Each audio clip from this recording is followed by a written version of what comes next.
Sound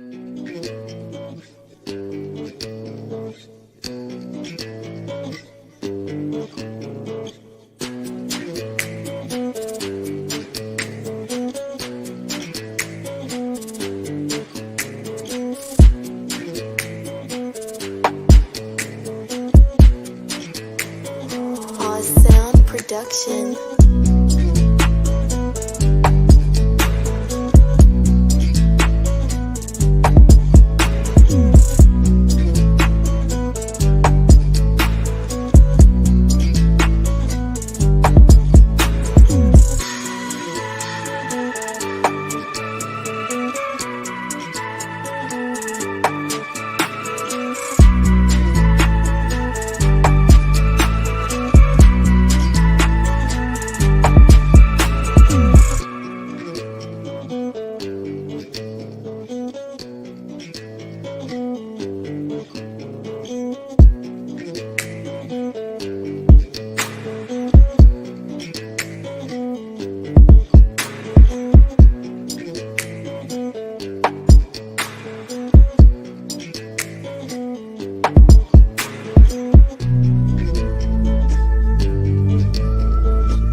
Good evening, gentlemen. It is your boy, Sir Eudes. Welcome to tonight's stream. In the stream today, even though I'm not really too religious, I do remember my grandfather telling me about Proverbs 31. And that type of advice rings in my ears to this day because that's pretty much what's going on in society in general. And we will break it down Barney style. You guys that are probably more religious than me know what I'm talking about. But we will still explain it anyway. I'll give you my own input. And on top of that, the great ghost, because he's here, he's going to give his input as well. But let me see who's in the chat. Who's in the chat today? I see the Sacred Y already shilling my stuff. If you want to support your boy Sirius, there's a link on top of the chat. Cash App /Sirius, or you can super chat. Any donation is appreciated. Thank you very much. Scattered Thought says, evening, what's good, bro? Mr. Bang Your Mom. You know, what's going on, man? You in the building, of course. The fish got nukes. I haven't seen you in a minute. He says, damn feminist. Sub Eudes. Have a good stream, man. Oh, you got Jim right. I'm going to have a good stream. What's it called? Gatekeeper says, "All right, chat. Put a one if you want Sir Eustace to be forced eating mushrooms and pineapples on both pizzas and pastas." See, no, you're a fucking psychopath if you truly believe that pineapples, let alone mushrooms, belong on pizza. Okay, it's fucking gross. Um, MeUX. I don't know. But hey, what's going on, man? Screeching Possum was good. He says kings, yes, yes, because those who work hard for his shit is king. Um, Vitalis was good. I'm assuming that's an emoji. Sergeant Grinch, what's going on, man? Hopefully you're having a good time. So Tanar, of course, he's back. Rick and Bastard, Spider, what's going on? Andy, he pretty much are he's saying the quote that we're going to be talking about today. He says, listen, my sons, or to listen, my son. Listen, son of my womb. Listen, my son. The answer to my prayers. Do not spend your strength on women, your vigor on those who ruin kings. And we will get into detail very soon. Who else is here? I see a Cobra. What's going on? He says, I want some lean. You should stay away from that lean, bro. Lean is definitely not good for your health. I highly suggest you don't get too crazy with that shit. You know, I'm not the picture perfect of health, right? Because I'm the one that drinks alcohol, but that's a whole different story. Sergeant Grin says, Yeet and Gray are a great combo. Yeah, I agree. We're able to feed off on each other when it comes to ideas, or if it gets to that point, disagreements. Moon, pineapple on pizza is pretty good. I should ban you on the spot right now. She also says, also hi Eudice. Yes, hi Moon, pineapple pizza lover. The fuck. Um, there's too many people. Oh, you guys are going in the chat. Jesus Christ. Okay. Let's go ahead and invite the one, the only, Grey Ghost. What's going on, Grey Ghost? Hey, good evening. I've got a bunch of minis in, so I'll be working on that in the background. It's all good, but these motherfuckers are talking about, oh yeah, pineapple goes on pizza. What the fuck? Are you a psycho? Are you a sociopath? No, well, it does not belong on pizza. Oh, well, don't worry. I got something even more controversial. That's on topic. Anchovies? No. Oh. The rest of Proverbs 31. Oh, okay. I'm down to talk about that once we get to the main quote. I'm down to talk about the rest of it. Mine and MGTOW says pineapple belongs on cakes, not pizza. Thank you very much, Line and MGTOW. At least we got some sane motherfuckers in the chat talking about pineapple belongs on pizza. Get out of here. Ooh, it's salty and sweet and savory. Shut up. Listen, the fact that Gordon Ramsay himself says that pineapple doesn't belong on pizza, his word is law when it comes to culinary arts. So who are you to question him? Let's put it this way. Pineapple belongs on pizza the same way tomato belongs in a fruit salad. Isn't tomato technically a fruit? Yes, it is. It's still gross. But does it belong in a fruit? But does it belong in a fruit salad? It's so gross. So I definitely agree with you. I agree with you saying. Yeah, no, that's the thing. Is like, is it intelligence is knowing a tomato is a fruit? Wisdom is knowing a tomato does not belong in a fruit salad. Yeah, Moon is so shocked that pineapple is an abomination on pizza. Like come on, bro. Mushrooms, okay, I can tolerate. I won't eat it, but I can tolerate it. But pineapples on pizza? Yeah. Like, you out of your fucking mind if you think I'm going to agree with pineapples on pizza. Stop it. Stop. Just Space Lord says, I like pizza with everything. That doesn't sound like a good pizza.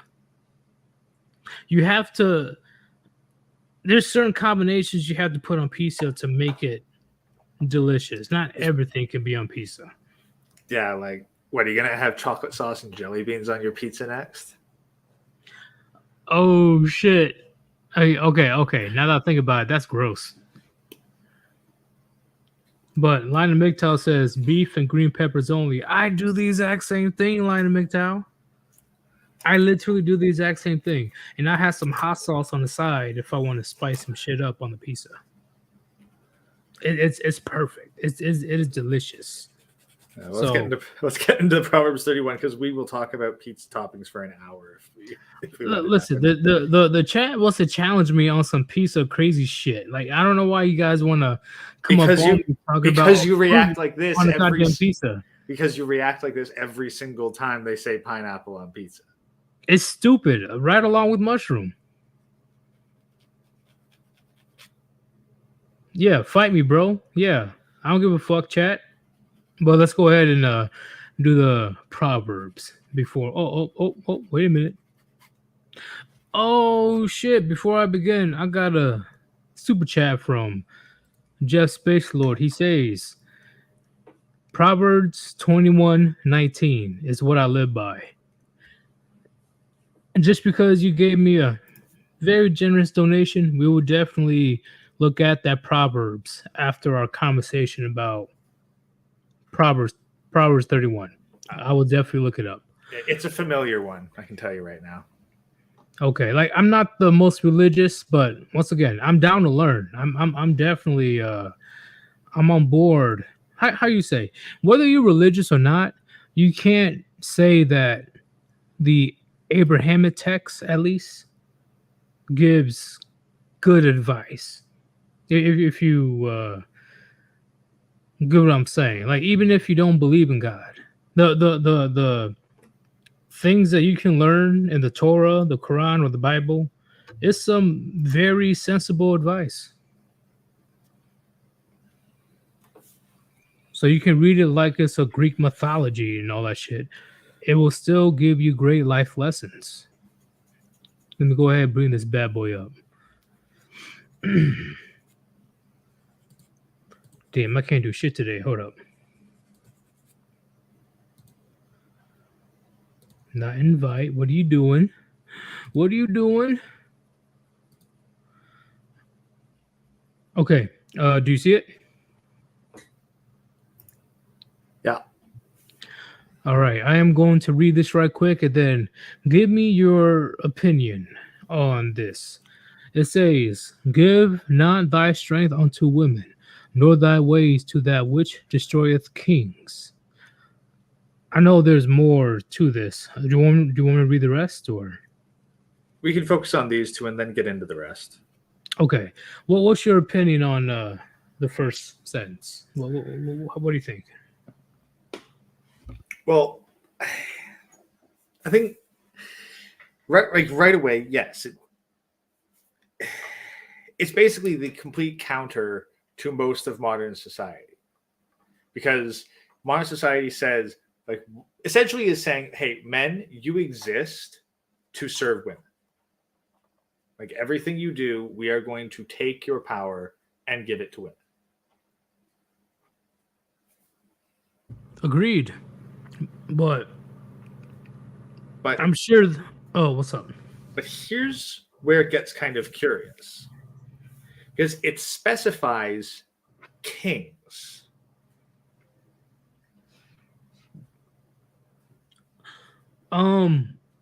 Okay. How will you specify? Okay, what would be the closest relation to a king today? No. That's the thing. It destroys kings, because think about what separates a king from the kind of societies that we have these days. Well, a king has authority. Kings are individuals at the top. Yeah, and what he says is how it goes. It's no questioning at the end of the day. So if he does get bamboozled by the puniti, it's definitely on him. Okay, but that's the thing. But the people recognize that it's on him. Now, look at society today. Look at our rulers. Are they absolute individual rulers? No, No.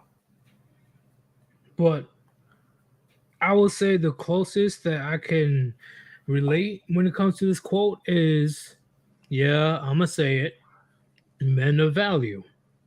I said it, chat. Men of value. Men that actually has their shit together, whether he's making $60,000 a year or $200,000 a year or more. A man that actually knows his standards and puts boundaries and it's my way or the highway. I think that closely relates to this quote, in my opinion, because a woman ain't gonna give a fuck about an average man that isn't really doing much with his life. Okay, but here's where it goes. Like, give not thy strength.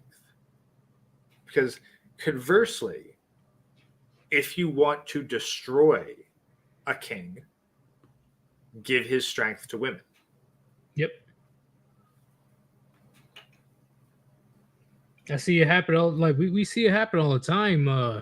How you say, once again, not exactly kings, but in today's society, let's say people who are celebrities or people who makes a lot of money, they gave the strength to their wives when they signed that marriage contract or cohabitation with the common law marriage and all that stuff. They Well, gave that strength to their wives. but here's the thing. Like, okay, the thing is, it's missing lines 1 and 2. It is, listen, my son, listen, son of my womb, listen, my son, the answer to my prayers. Do not spend your strength on women. Now, there's some differences here, but it's like, nor thy ways to that which destroyeth kings. Now, that's King James Version. New International doesn't say the nor part, but that's the thing. It doesn't matter. Sure, like, women don't just destroy kings. Like, they will destroy men. It's just straight up says, don't give your strength to women, period.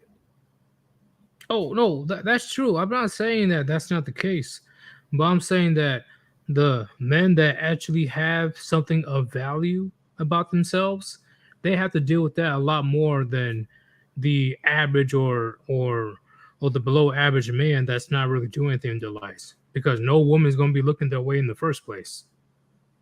Nah, that's the thing. To say that no woman looks their way is like, a woman.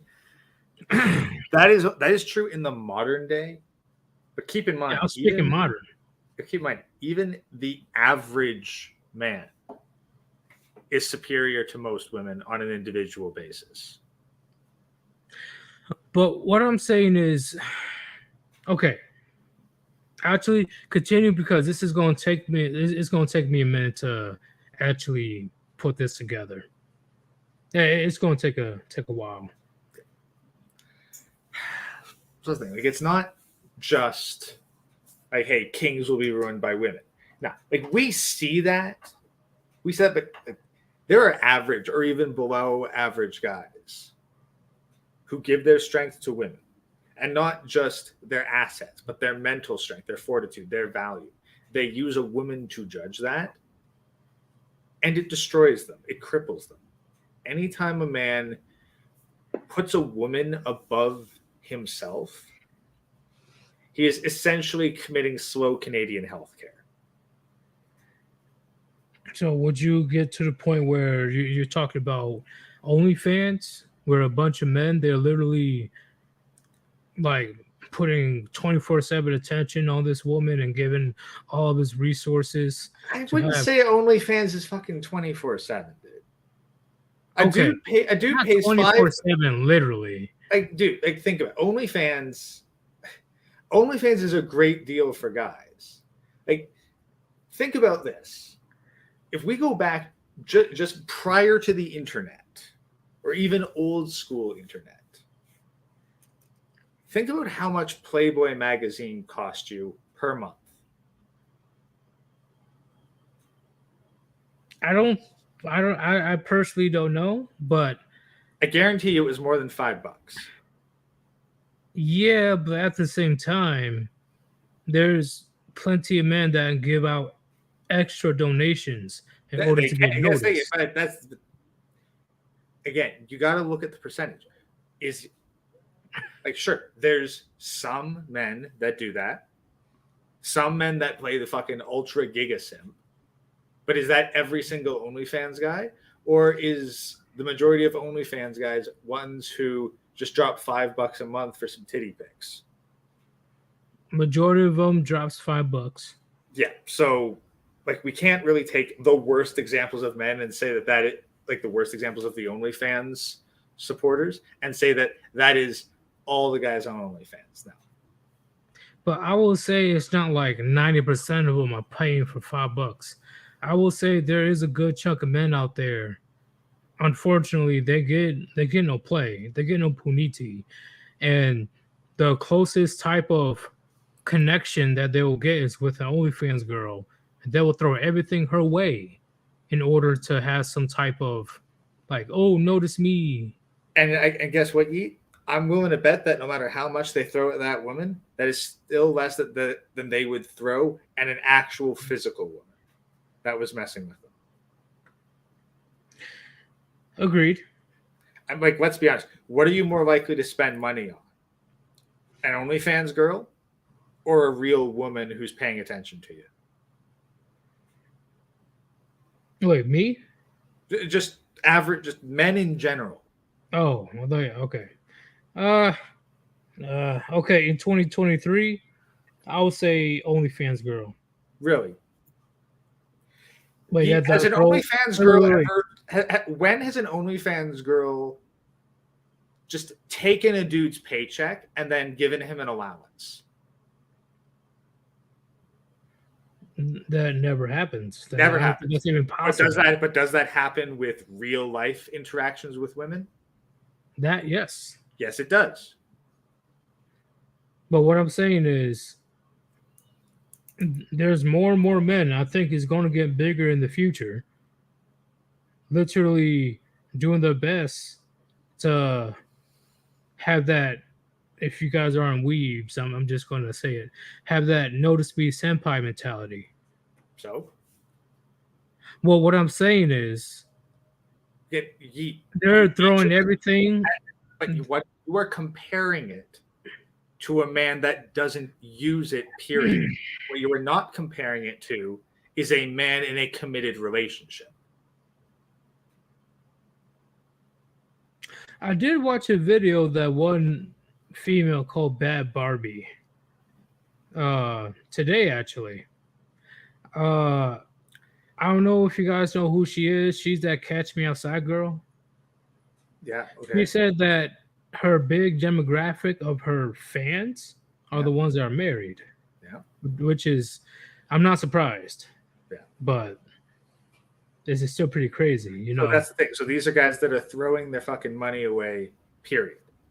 Like, if you deleted OnlyFans off the face of the earth tomorrow, do you think that all these guys would suddenly like snap out of it and start investing money in themselves again? Or would they just find another woman to throw all their money away at?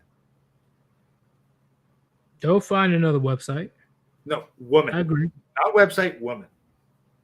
Like if you snapped your fingers and annihilated the internet, do you think that these guys would snap out of it, wake up, and all of a sudden start investing in themselves, or start pissing their money away at some other form of female validation? Okay, yeah. When you say internet is gone, then yeah, they'll start throwing money at other women.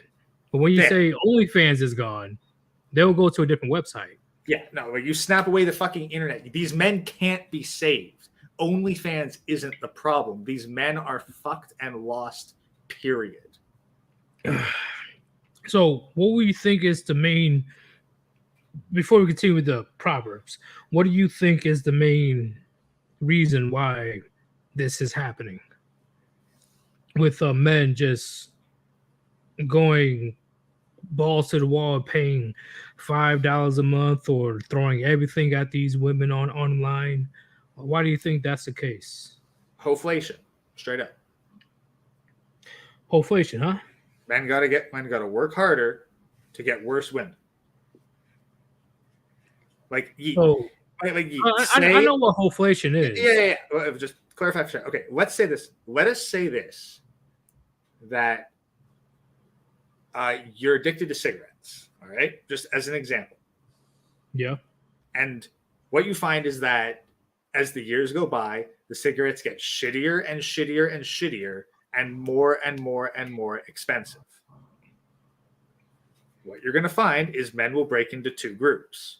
They're the kind that just keep spending more of their money on increasingly worse cigarettes and just accept things the way they are. And you get the men that go, fuck this. I will go through the bullshit of quitting, but I will give up cigarettes entirely. Okay. All right. That's the divide right now. Because men, like, we are hardwired to be addicted to women. Like, we want to reproduce. It is in our fucking system. And it's just like a dude trying to quit cigarettes. You got to make sacrifices. The temptation's going to be there. But you get your shit under control and you're like, you know what? Fuck it. It's not worth it. And then you start to wonder, was it even worth it to begin with? So would you say social media is one of the ways that destroys kings? I know. Okay, I didn't specify enough, but I'll say in a general sense. I mean, that's the thing. It's not, the social media is not destroying the kings. It's contributing to hoflation, but that's not what's destroying kings. And what I mean by kings is not little kings. Yeah, I know, like men of value, men of substance. No, social media is not destroying men of substance. Okay. All right. It's making women worse. And I guess the social media is primarily affecting the women. Because keep in mind, like, men don't have that social media addiction aspect. Okay. So what about having a connection aspect through social media, through online interaction? Like you say that'll play a big part? Connection to who? Just any woman. Because I've seen on countless occasions of men, they're donating just so that they will be noticed by that woman. Again, delete the internet. Would those men just find another woman to fuck up their lives over? Yeah, of course. Social media isn't the problem. Social media well, I can't even say the word. Social media no, it didn't make it. It didn't. I don't think it exacerbated. I think it just made it more obvious. It made it visible. All right. Okay. But there are men throwing their fucking lives away for women all day, every day, for the stupidest fucking reasons, getting into the stupidest fucking bullshit. It's just, without social media, you wouldn't see it. Well, I would say with social media, the woman is able to get options or attention from around the world. But that's not the man. You're asking if it wrecks the man. Does it wreck the woman? Absolutely. But if you ask if it wrecks the man, no. The man who fucks himself up on social media would have fucked himself up without social media. Okay. Okay. I'm pretty much at a 50-50 on that one. Like that. That's just my 2 cents on it. Like, yeah. I think that the man who would fuck himself up with a woman over social media, if you snapped away the internet, he would just find a local woman to fuck his life up over. Okay. Well, how do I explain it? Because of social media, women, they have a very inflated standards and ego. So because of social media, in general. It's very difficult for a man to even meet 2 or 3 of her expectations these days. Okay, but how is that bad? Well, wholeflation, right? Okay, but is it? That's the thing. A But we man are that trying. has to. Okay, but is it? But we are trying. Like again, What's up? give thy strength not to women. Can a man give his strength to a woman that doesn't want anything to do with it? Well, no, yeah, no, that's my point. So Yeah, is it not a good thing that social media is keeping women from being snooty prudes? Because keep in mind, if a woman can access a shit ton of men to the point that she doesn't want to deal with an individual man, that individual man is not getting more deeply involved with a local woman. but isn't that one? Okay, okay. The, I will mention this, but that will go to a whole different conversation. Okay, we'll talk about that after we continue because this is a good conversation. I like this conversation. Cesspool Endeavor says it was already bad before the internet. The internet hyper focused women's hypergamy. I agree. And it's not just women's hypergamy, it's women's uncontrolled hypergamy. They're running rampant right now. And there's nobody to tell them to chill the fuck out. So it's only going to get worse from here. Would you agree, Gray? Well, again, how like it emotionally, yes. But at the same time, women have also gotten so much lazier. So much lazier and so much dumber. But would you say it's because they have so many options now? I don't think it's just the options. I think validation is cheap, but keep in mind, Geet, back in the day, the far-flung era of 20 years ago, if a woman wanted 1/100th the validation that she got today, she'd actually have to go outside. Agreed. I agree with that. Nowadays, a woman she only has to put on her makeup once, make up one tiny corner of her bedroom, snap a couple shots, post them on social media, and that is like a continuous drip of validation for the entire day, if not a whole week. Go back 20 years. She wanted 1/10 that. She had to get all dolled up, go outside, be seen somewhere doing some sort of activity, and probably actually talk to people. Because, like, believe it or not, there was a time when hundreds of men didn't just walk up to a woman, give her a compliment, and then just sit back and wait to see if she'd respond.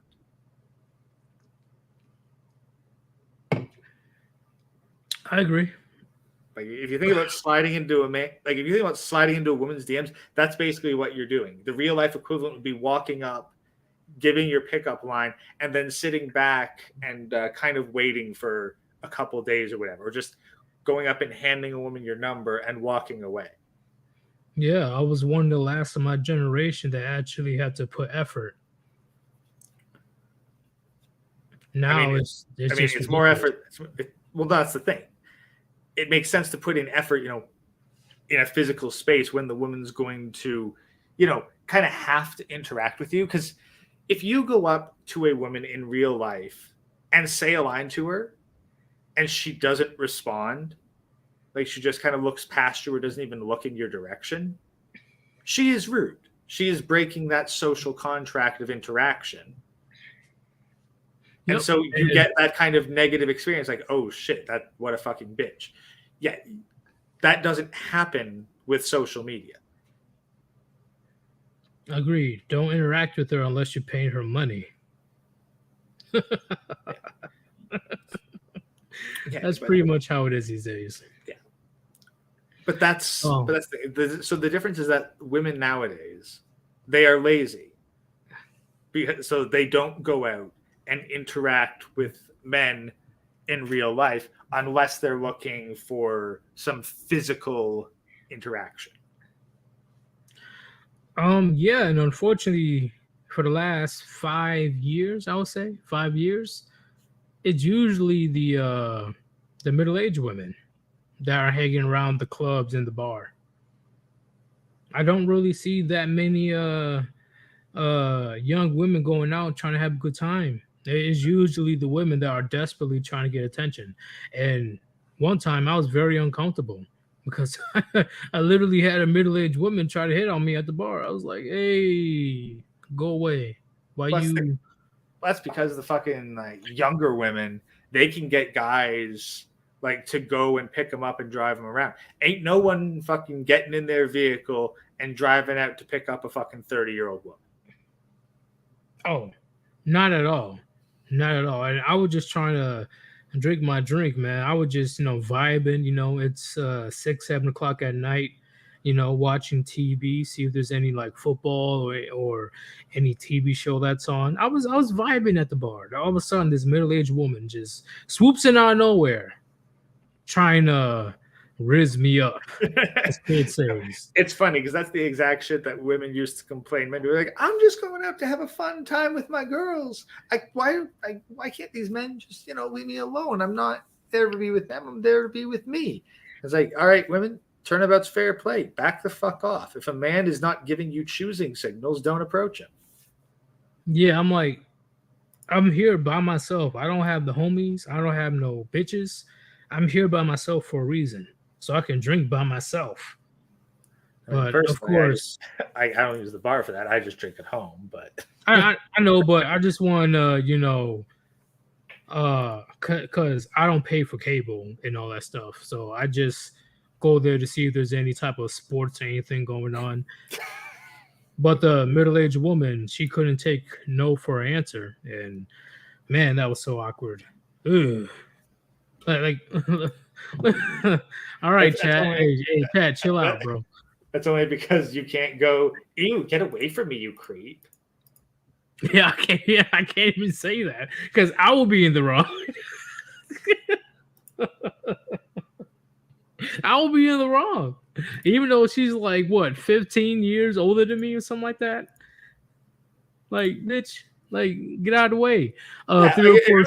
imagine a fucking 33-year-old man walking up to an 18-year-old woman and she's looking super fucking uncomfortable at the bar. It's like, Simpson be fucking all over that shit. Oh, there would definitely would have been a fight outside. Oh, guaranteed. Or the bouncer would have gotten involved at the very least. Yes, that as well. Yes, like it's honestly, I want to talk about that for the next stream. I want to talk about the man up. I want to talk about that because I have a bone to pick when it comes to that shit. I really do. Not saying that don't man up, but there's a time and a place. A man doesn't have to be macho 24 fucking 7. Nah, right? Nah, fuck it. I'll say don't man up. If it ain't your woman, it's not your problem. Identify as a woman. But 304 Slayer says she wanted Big Yeet. Yeah, I really believe that she did because she was a white woman. Oh god. She thought I'm serious. She really thought that, like, ooh, he probably has a big one. Let me go talk to him. And I'm here. I bust my butt all week at work, all week for around 65 hours, I think, around there, of hard laborious labor. And that's on the light end. 65 hours a week, that's an easy week. And I'm just here, I'm just trying to sip on my drink, and of course, I'm spinning my game at the bartenders because I gotta admit, a couple of the bartenders, they're fine as fuck. Goddamn. But then this middle-aged woman come out of nowhere trying to put her riz on me. I was like, who are you and why are you talking to me? You wrinkle face, leather face, wicked witch of the west, bitch. Like, get away from me. Like I'm telling you, bro. Bitch, don't you have a baby that you need to be raising? Like, right? Like, don't you have kids? The fact that she don't have kids that makes it even worse. That's the thing. It's like, it's like, look, either you got kids or you are so fucking old that like, there's no point. Like, literally, a middle-aged woman is like, look, you're either too old to have kids, so if you're without kids, there's no point to you, and if you do have kids, you're not raising your kids, so it's clear that you're unsuitable to be a mother. Yeah. Like once again, a single mother is one thing, but a woman that's unable to even capture a man, that's a whole different red flag in my opinion. In my opinion, that's a whole different red flag. Especially how desperate you are to approach a young man. Because I was definitely at least 15 years younger than this chick. And she wasn't even good looking. She didn't even like keep her appearance together. I would Again, not have I wouldn't have an issue and she would have kept her appearance good. hey, but you know, you know who you could probably blame for her thinking that she should shoot her shot? Huh. Black simps. Uh, You know it's true. You know it's true. I can't disagree. I can't disagree. That's a perfect explanation because she really thought that I'm lean and mean, right? I'm here, I'm fucking, I got all my tattoos swagged out and shit, and I'm here, I'm ripped as fuck. She thought that she could come to me. I'm like, your time is up, old lady. Like you're a mummy to me. Get out of Do I here. look like Donovan Sharp to you? Don't answer that. Oh, that fucking guy.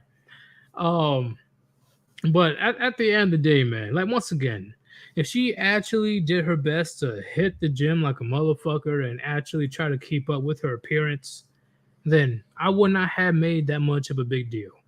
But she pretty much let herself go. And she thought that she can come and talk to me? Like, I was offended. Like, I somewhat understand how women feel when some fucking bum try to hit on her. It's like it's very equivalent. A woman that's out of shape, a woman that has fucked up teeth, a woman that's clearly carrying baggage thinks that she can talk to me. How dare you? That's literally what I was thinking in my head. I was like, how dare you?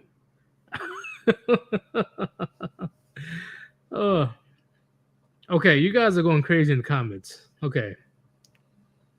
Maybe I need to stop talking about this because you guys are fucking ridiculous. Hey, so chat engagement is chat engagement, so that's true. So Invictus said you just got hit on by post-pop pearly things. That would be so bad. So what? Just pearly things? Bro, yeah, just pearly things. Like No, but like what's the difference between post-ball pearly things and just pearly things? Well, she's like close to 6 feet, I think it is. And by the time that she's in her mid-30s or older, I guarantee you she's going to look like she's in her late 40s. Guaranteed. Yeah, probably. Like she already 50s. looks older. Like she's 20. Oh, what's up? Dude, I've known some dudes that they live a hard life and they look like they're in their 50s when they're in their 30s. So I can totally believe that a woman would look even older. Okay, so it's not just me. I guarantee, like she already looks older. She's only 26. I thought that she was in her 30s. I really thought just pearly things were in her 30s. So imagine 15 years from now, her face is gonna be like leather, wrinkly as fuck. Yes, unfortunately, redheads do age pretty badly. I only know I would say I only know one redhead that actually aged gracefully. I don't know what she's mixed with, but she is in her 40s. She only has like curls in her eyes, and her hair is starting to turn white. But for her age, she don't look bad. She don't look bad whatsoever. But I don't think that's going to be the same fate for just pearly things. It's not going to end well for her. Like, and just to get off track a bit, chat, I want to talk to you guys. What's up with a woman that never ever had a successful relationship and was never married? And she's 26. Yet she's giving out relationship advice. Yeah. Again, this is the equivalent of your freaking street corner bum giving you financial advice. And yet, I've known at least one. Shit, I know a couple guys who do that. Like, it's like they think that they've fucked up so much that they know how to give you good advice. It's like, dude, if you were someone who was in a position to give me financial advice, you would not be in your current position. I completely agree.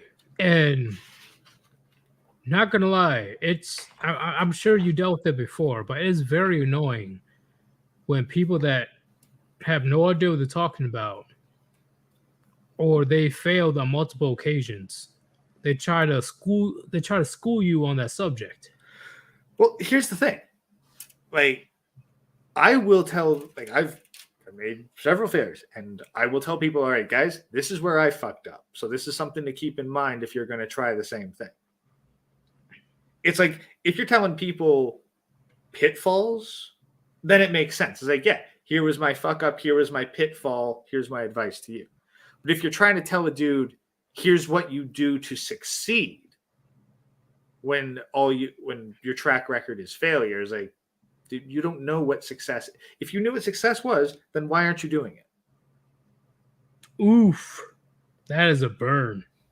Like, I run into guys who like bitch about how they're not getting paid enough and how they could be making more somewhere else. I'm like, so why aren't you there? If you right now could be making fucking $5, $10, $15 more somewhere else, then why aren't you there? Why are you here? Because I would say they're just trying to project on you. In my opinion, I think they're just trying to, I don't know, live through you, I guess. What's the thing? Like, but they'll bitch about the current work, and it's like, dude, just leave. Just fucking get up your shit and go. And but then you deal with these guys day to day, and it's like, look, yeah, you could be making more per hour, perhaps, if people would fucking tolerate your incompetence long enough. If you have the balls, chat, to demand a raise, I say do it. I'm not saying that it's going to be 100% foolproof, but if you feel that you're more valuable than what your company's paying you, definitely go somewhere else. My boy, he left his previous job and he recently got his new job. He's getting paid over $40,000 more. He's making six figures. I'm serious. Yeah. No, I think sometimes the guys are right, and you can make it work. And sometimes just straight up the company isn't going to pay you that much, or they're gonna, like, maybe they say they can't afford it. It's like, it is your responsibility to find the place that is going to pay you the most efficient, like, time for your money. I agree. And Cesspool says success is determined on an individual basis. There is no shortcut to success. I agree. Once again, you don't have to make six figures. You don't. Okay. Just know what you are worth and be realistic about it. Okay. If you're okay with making 50,000 a year, or 60,000, all power to you, man. It's all good. But, like, once again, men, we have a special power of having a minimalistic lifestyle.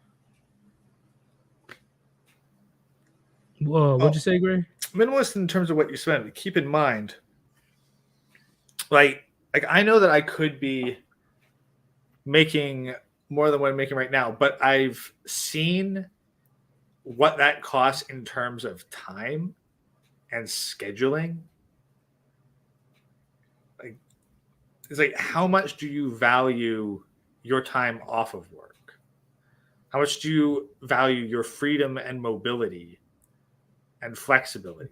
Because if you are pulling like 80 to 100, like 60, like if you're pulling 60-hour like work weeks, like barely getting any sleep, and a commute on top of that, like, yeah, sure, you might be pulling in a shit ton of cash.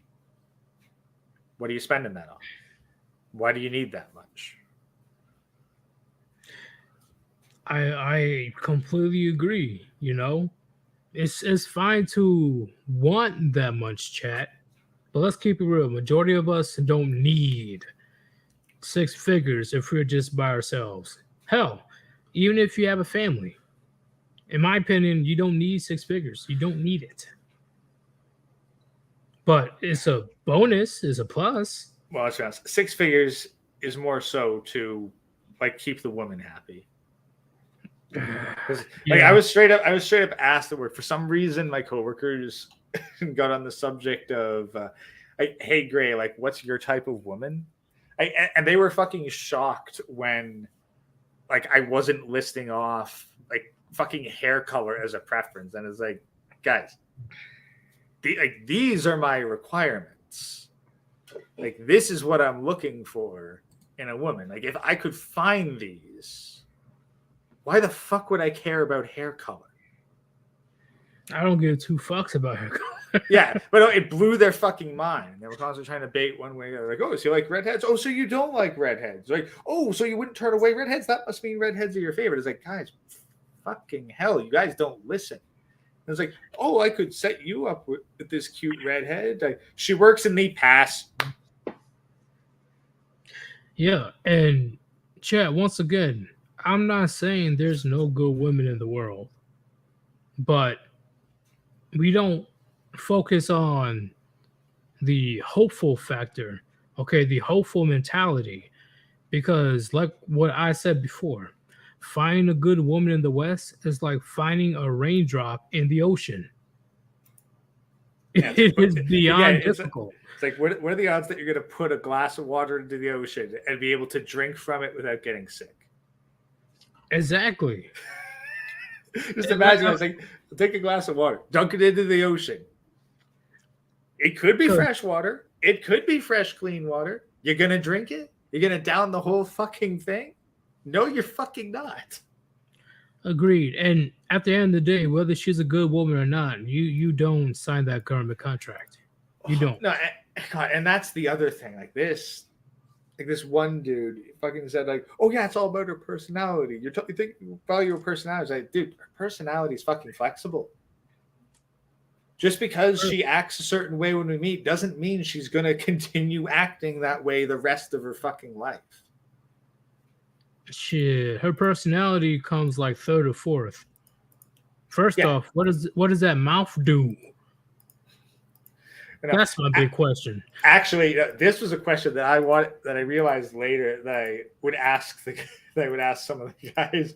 It's like, hey, dude, how long do you wait to kiss a woman after she's sucked another dude's dick? Well, why you gotta put? Oh God, okay. I put it like that because every time they go to kiss their fucking girlfriend, I want them to think, how long has it been since she sucked another dude's dick? God damn it! Because if you want to make the case for why only marry virgins, why only commit to virgins, it's like, that's the question you ask. How long do you have to wait to kiss a woman after she sucked another dude's dick? I couldn't. No. Hell nah. Fuck that. In that case, you're basically not kissing any Western woman over the age of 14. Like once again, I go overseas for a non-Western woman, but even then, yes, of course, they can still act like in a similar manner, but there's a way likely chance. Like you know what I'm saying? Oh yeah, that's the thing. And here's the thing. I'm not even saying virgin. Like there's plenty of quote unquote virgins out there who sucked it. But now, like you put that image into a guy's mind, like because they don't even think about this. Like She better hope this that I one don't dude find straight up out. asked, like this one dude asked, like, "Oh, would you rather have vanilla ice cream or super exotic ice cream?" When in reference to like how kinky do you want your girl? And so I countered with like, "Well, what would you rather have? Fresh vanilla ice cream that you can add all your toppings to, or ice cream that someone else prepared for you?" And that blew his fucking mind. Oh, geez. Let me read through a Force Layers comment right quick. He says the good women are good out of necessity because they be ugly 9 out of 10 times. Let's be real. I wouldn't say they're ugly. I will Now, say they're average. what's the thing? I Like wouldn't say that fucking they're ugly.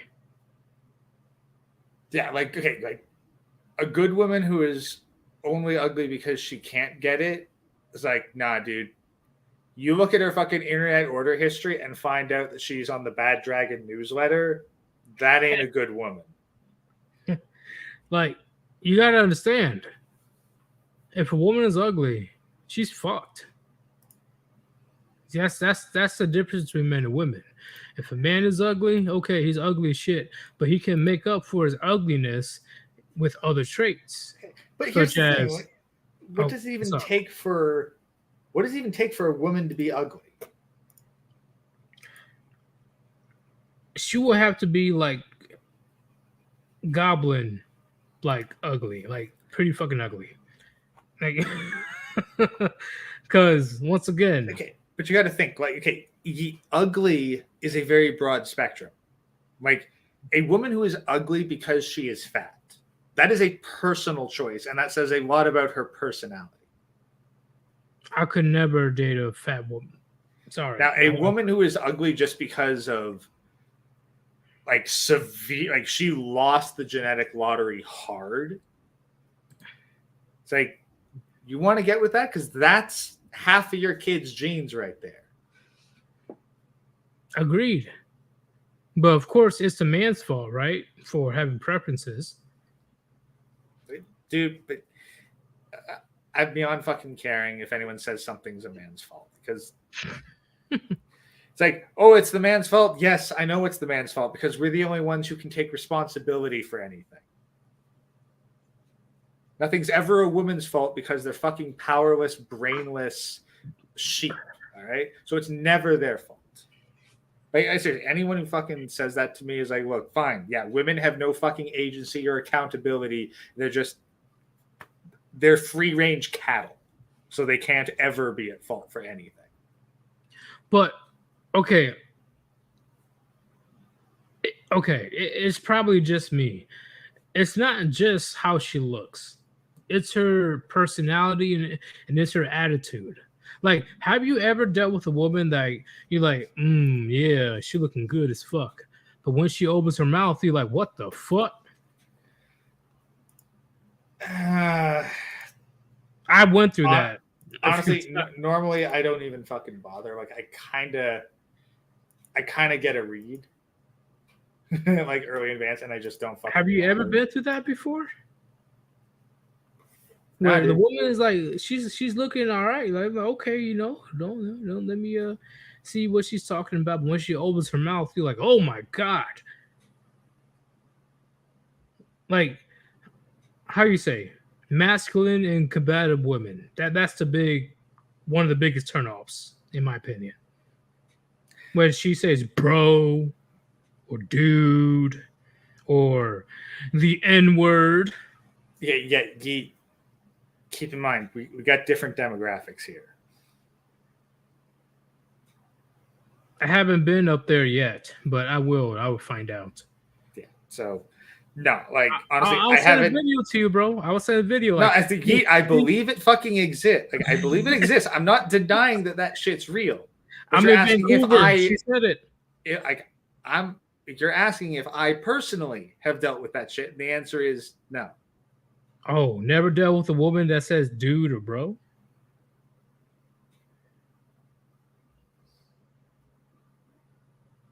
Well, I'm like thinking. she's I'm pretty much thinking. like I'm a thinking hard, tomboy. man. I'm trying. Like, if I Okay. have, I have long since forgotten. Okay, so she definitely wasn't attractive if you don't even remember. Like, Because I'm oh, what's up? like the closest would be this one kind of cute girl who, like, once shouted "fuck." Like, that was probably the more shocking. Like, oh wow, you hit that level of vulgar for amusement. It's like, okay, like that was about it. There was none of this fucking like, yo, dude, bro. Like, maybe the closest I think was this one old classmate who was transitioning to be a man. Ugh, Yeah, Jesus. which is But unfortunate because like she was cute. okay, that's what. Okay, I would say that's what a lot of men have to deal with in the United States. Like, that's the thing. It was like basically like it was straight up fucking tomboy execution there via transition. It was like Chronic would have fucking poured out a beer over the tragedy. Where's the where you at? 304 Slayer says masculine women are the worst. Yes, they are. They're one of the least attractive. I'm sorry. I personally, I don't care if you're a 10 out of 10. I really don't. If you're talking to me like you a whole dude, instant turn off. Instant. I'm not trying to fuck a dude. like fuck out of here. Yeah, no, actually, it was kind of funny because the guys again, like they asked, like when I was stating my preference for she's gonna be a fucking housewife. They're like, oh, what? Oh, don't you want the dual income? Don't you want more money coming in? And I sort of said, if I wanted a dual income household, I'd move in with a dude. Thank you. Okay, I'm not the crazy one. Thank you. Because like, here's the thing, like there could be a bigger money sink. Like, I don't care if she's making more money than you. Like, you are not taking home a bigger percentage of your paycheck when you're living with a woman. Isn't she gonna share it in the first place? I don't think so. That, like, she ain't gonna fucking like hand you over fucking money. At most, she's paying for herself, and if you have kids, maybe she's paying for some of the kids' shit. Yeah. But she ain't fucking helping you out. You're paying for your own shit and the kids' shit. And at the very least, if you're not paying for shit for her on top of that. And that's how it is when it comes to Muslim families in the Middle East. Women, they're able to go and have a job. And if they do, they're able to keep all the earnings. But the difference between the Middle East and the United States is men have authority in the Middle East.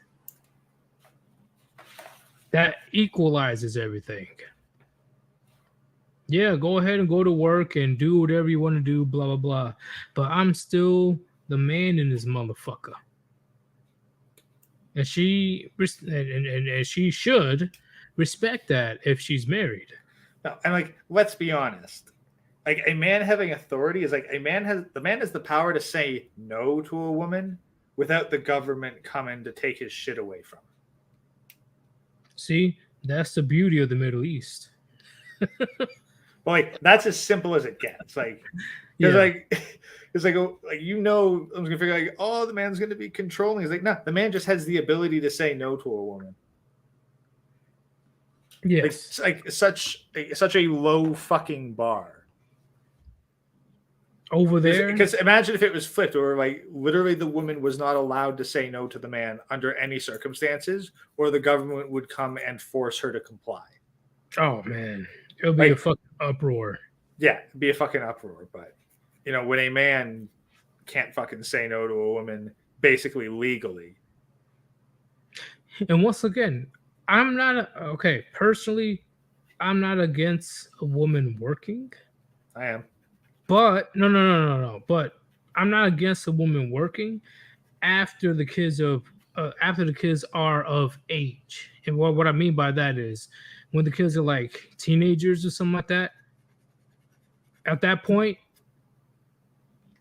in my opinion, okay, if you want to do some type of remote job, or you want to open up your little business at home to make a little change for yourself, go for No, it. no, I say no. I say 100% no. Do you know why? Why? Grandkids. What do you mean by that?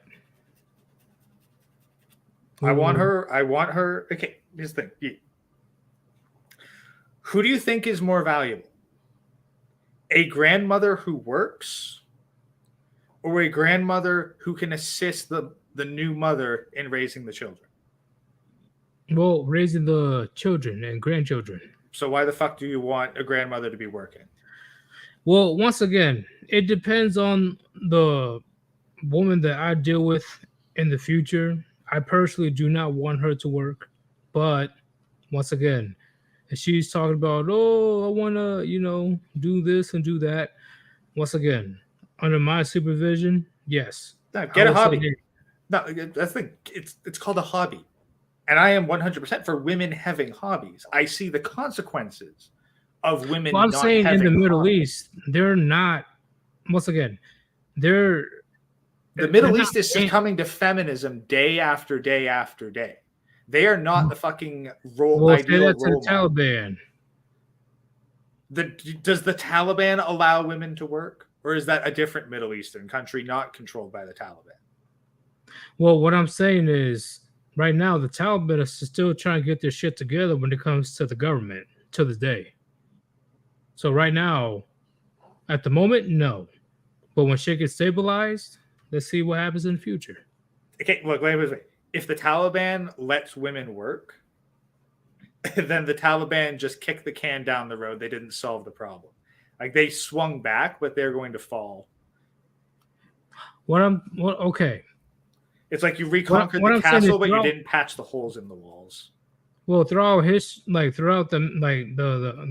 Middle Eastern history, for a longest time, women could work, but they had heavy supervision from their husbands. Heavy. Okay, what is the longest time? Thousands of years. Thousands of years? Yes. Okay, Sorry, did not they thousands of years. Little over 1,000. little over 1,000 years? And did they work because they had the option of working, and they did Nope. it because they enjoyed it, or did they work because it was literally necessary for survival? Survival. Okay, let me ask you this: did the Middle Eastern female nobility have a job? Nope.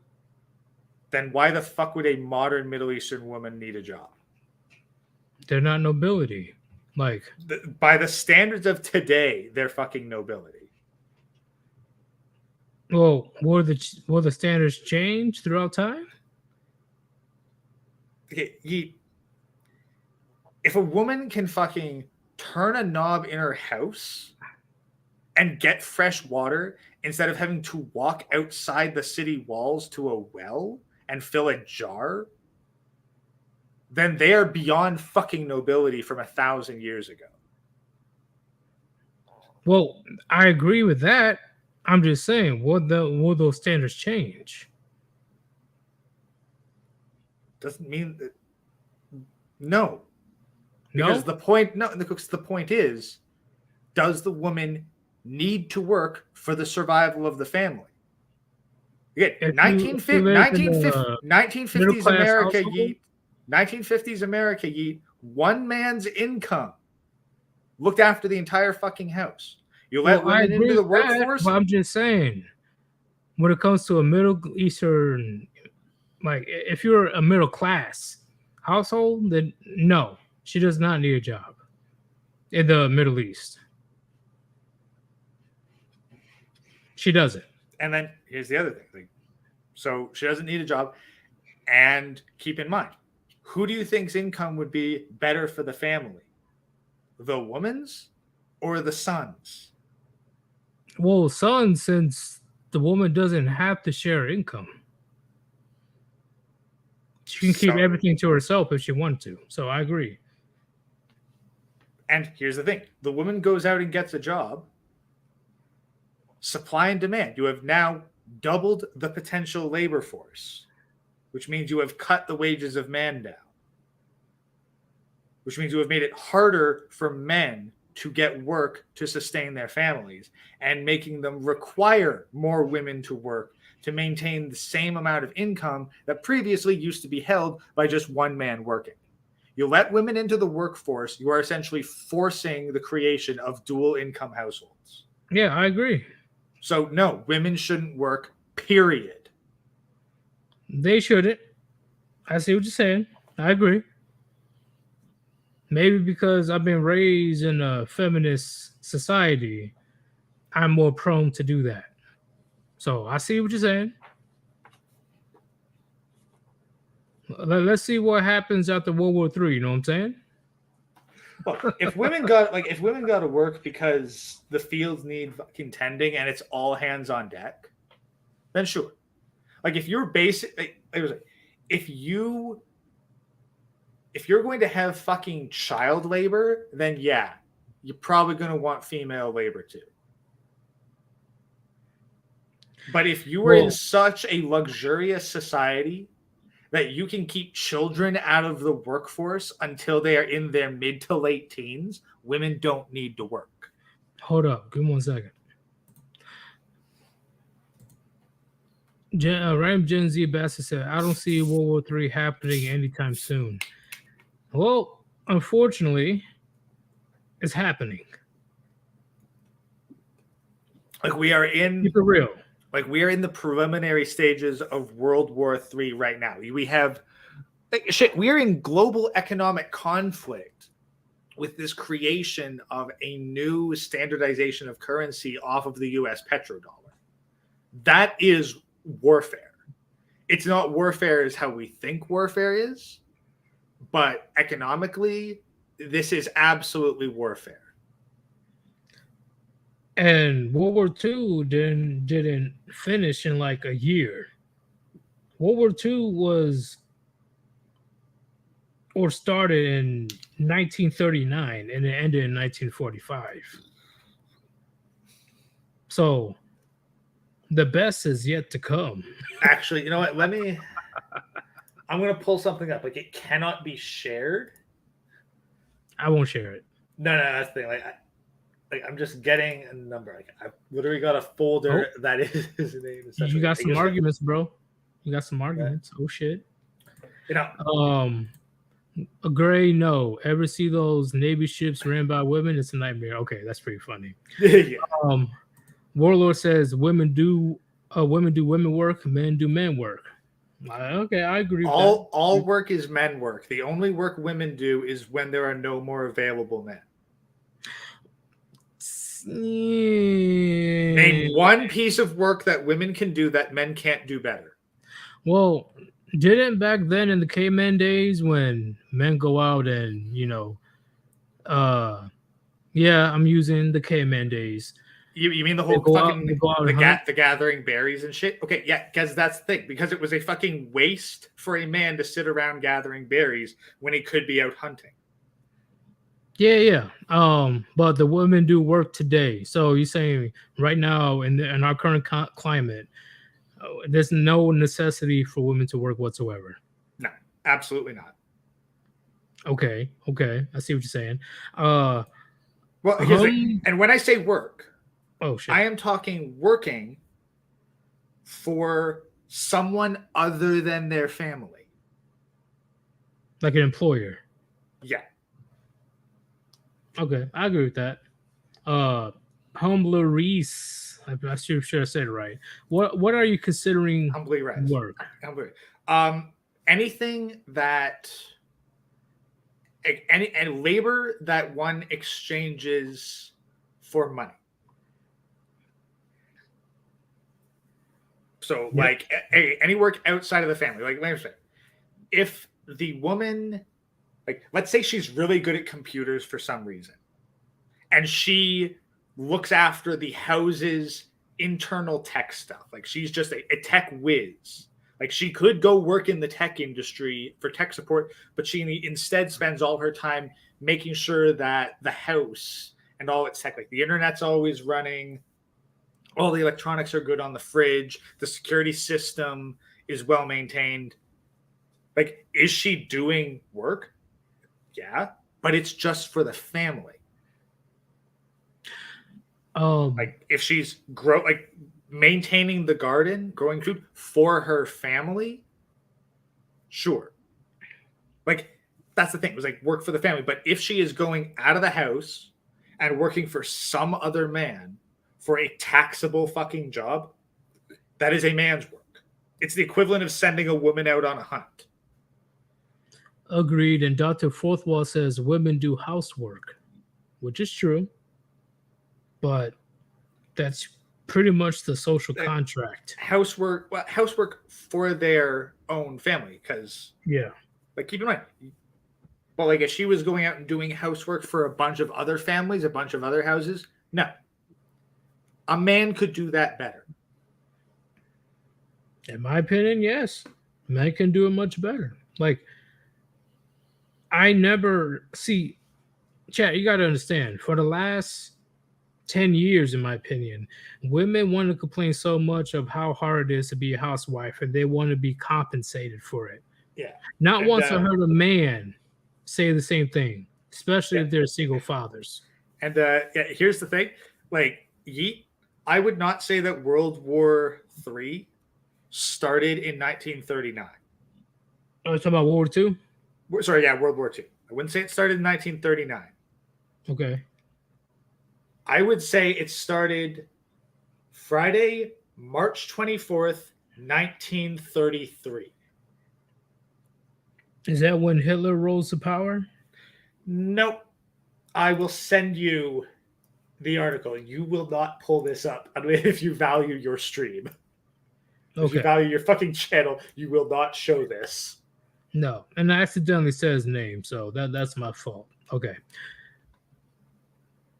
I let my thoughts, just take a look at that. Just take a look at that image I sent you. Rebin says, work can't be taxed. Work that can't be taxed. What do you mean by that? No, exactly. That's what I said. Work that can't be taxed. That is the kind of work that women should do. Because if a woman does not get a salary nor pay a tax for housework that she does within the confines of her family. The instant she leaves the house to do housework for someone else, that is a taxable work. Oh, Jesus. Yeah, you see it. I see it. You see it. So yeah, that's the start of World War II right there, 1933. Okay. Yeah, I'm definitely not showing that. Okay. Yeah, you are not. You are absolutely fucking not. That is very bad. But am I wrong, Geet? Am I wrong? You're not. I didn't even contemplate on this. Yeah. But that's 1933. 1933. Yeah. So yes. The World War II started as an economic war long before the first bullet flew. Okay. I want to bring up this quick video. Random Gen Z bastard. Look, if you can look up the Daily Express, March 24th, 1933. If you find that image, you'll understand. I believe it's in Chronic's Discord. It's in Chronic's Discord fairly recently, so you should be able to find it if you're in the Discord. But it is not getting showed on YouTube. Hey, Edon Warlord, what are you doing? We said we weren't going to show it, and you're here talking about it. Why are you doing that, Edon Warlord? Why are you doing that? Hey, we're not showing it on the stream itself, so all right. If chat wants to fucking hypothesize about it, then that's okay. All right, let me share this video real quick. It'll be a quick one. Do you see it? Yeah, I see the video. Okay.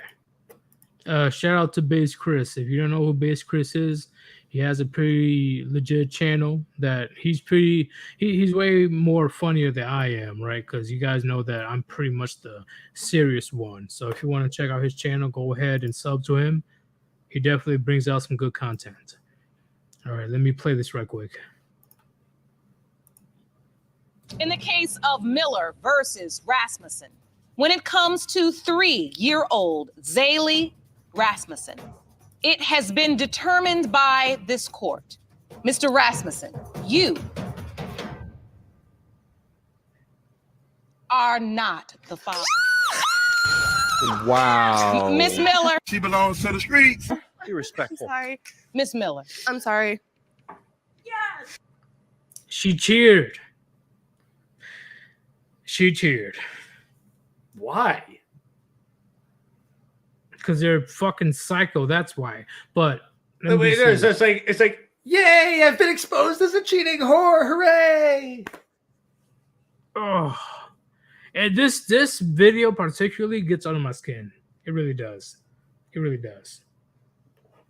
Because this guy was taking care of the daughter that he thought it was his for years. But as soon as he found out that it wasn't his, she's here having a fucking celebration that she's a single mother. It's just like I do not because keep in mind, for her to cheer like that means that even she didn't fucking know. So she was But taking why a whole is she shit. so- She was shitting a whole ton of cream. Like that's the thing. I don't get why she's celebrating this. Because she thinks Chad and Tyrone wants to take her in and not Like- her beta husband or boyfriend. Like that, I believe that's the case because once again, if a woman did not have anybody else lined up, she would not be cheering like this. Like is he still on the hook for the fucking money or something? Like regardless of it. I don't know, but I personally wouldn't be surprised. Because like that's the thing. Like again, I do not understand why she would celebrate this. Because once again, she truly believes that she has somebody on the side or the baby daddy that she believes that is going to take her in. Because once again, if a woman had no other options, she will not be cheering like this. She won't. Because once again, women, they're here, especially if they have a child, they're here to extract resources. And if her only line of resources has been cut off, she would not be celebrating right now. But that's the thing. Is like, does she even know who the other dude is? Let me see. Let's play a little bit more. That's a lot of nerve considering the alternative is somebody that don't want nothing to do with you or your child. I'm sorry. Back. All right, never mind. Okay, I guess the baby dad don't want nothing to do with her. Let me keep going forward.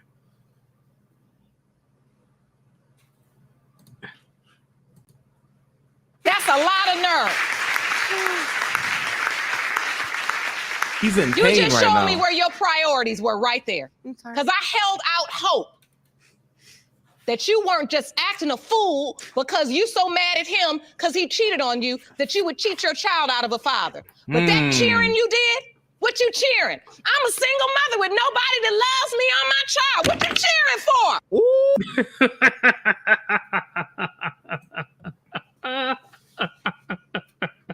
Yeah. So like basically. Oh, Exactly. Like she's so fucking focused on like, yay, I hurt my husband emotionally. It's like, yeah. So that's it. So like she's just fucking cheering because she hurt him. Meanwhile, it's like this fuck. I could never, bro.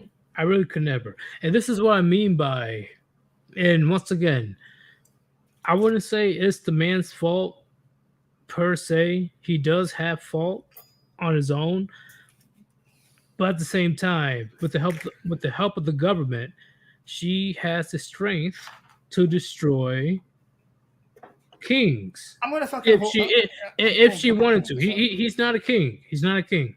But if she wanted to, she could have. One fucking second. I'm pulling this shit up. All right, give me 1 second. I'm going to use the restroom right quick. Give me 1 minute. Just 1 minute.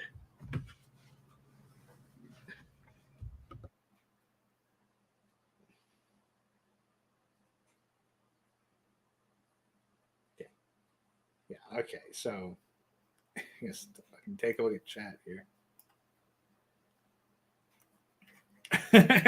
Where they see women as often our babies. Like, you know what? Isn't that almost a good thing? Because here's the thing, like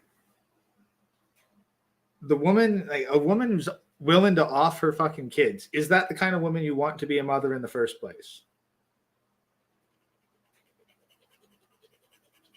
Like, do you really want to spend 20 years like having your kid raised by a single mother? Like, look at all the consequences that the children of single mothers face overwhelmingly. Turn to drugs, turn to prostitution, mutilated, like heavy levels of abuse, hardcore psychological damage, high levels of Canadian healthcare. Like, you look at all that and you're like, is that what I want to subject my children to? Or would I rather they perish before even having a moment of consciousness?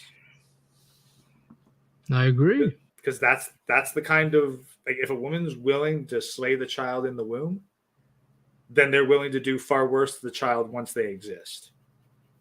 Like, once they're outside the womb, then it's just years upon years of torment. But great, they're nurturing. Yeah, no, they're fucking not.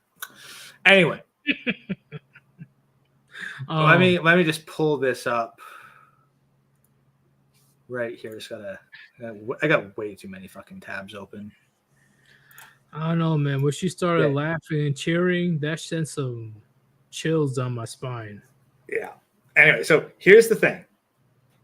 Like, so traditional wedding vow, first line, I, bridegroom, take you, groom bride, to be my wife, husband, to have and to hold from this day forward, for better or for worse, for rich or for poor, in sickness and health, to love and to cherish from this day forward until death do us part.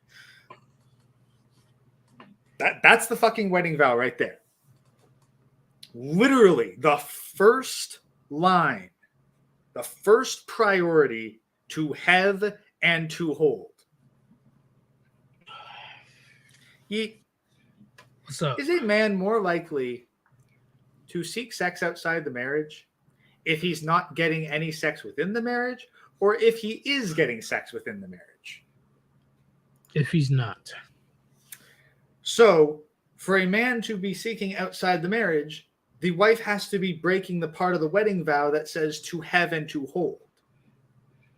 Yes, that's like 50% of her social contract. Yeah. That's all men are asking for. We're like they're not asking for much. Like, so if a man is cheating on the woman he's married to, she's already broken the marriage vows, and it was too late to get an annulment. Yeah, I agree. Like, let's be honest, like, because if the fucking puniti dries up and goes away the week after the wedding cake has been eaten, there's still time for an annulment. That is true. Is it like 1 year? I think it's at least. I think it might be 3 months or something. Oh.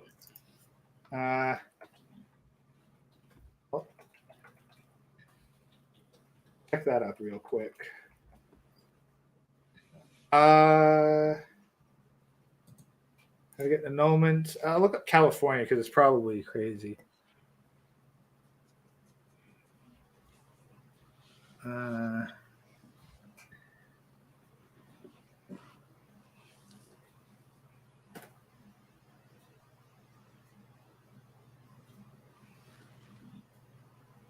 Oh wow, 4 years.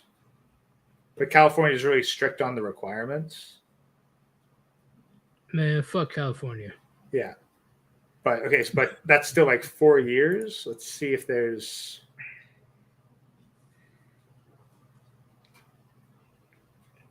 Let's see.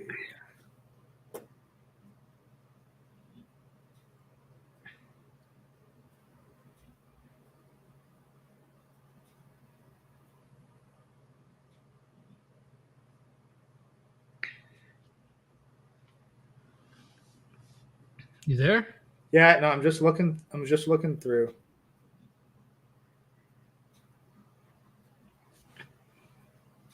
But check. Relatively shortly. Yeah, so apparently it varies state by state. But if California gives you 4 years, then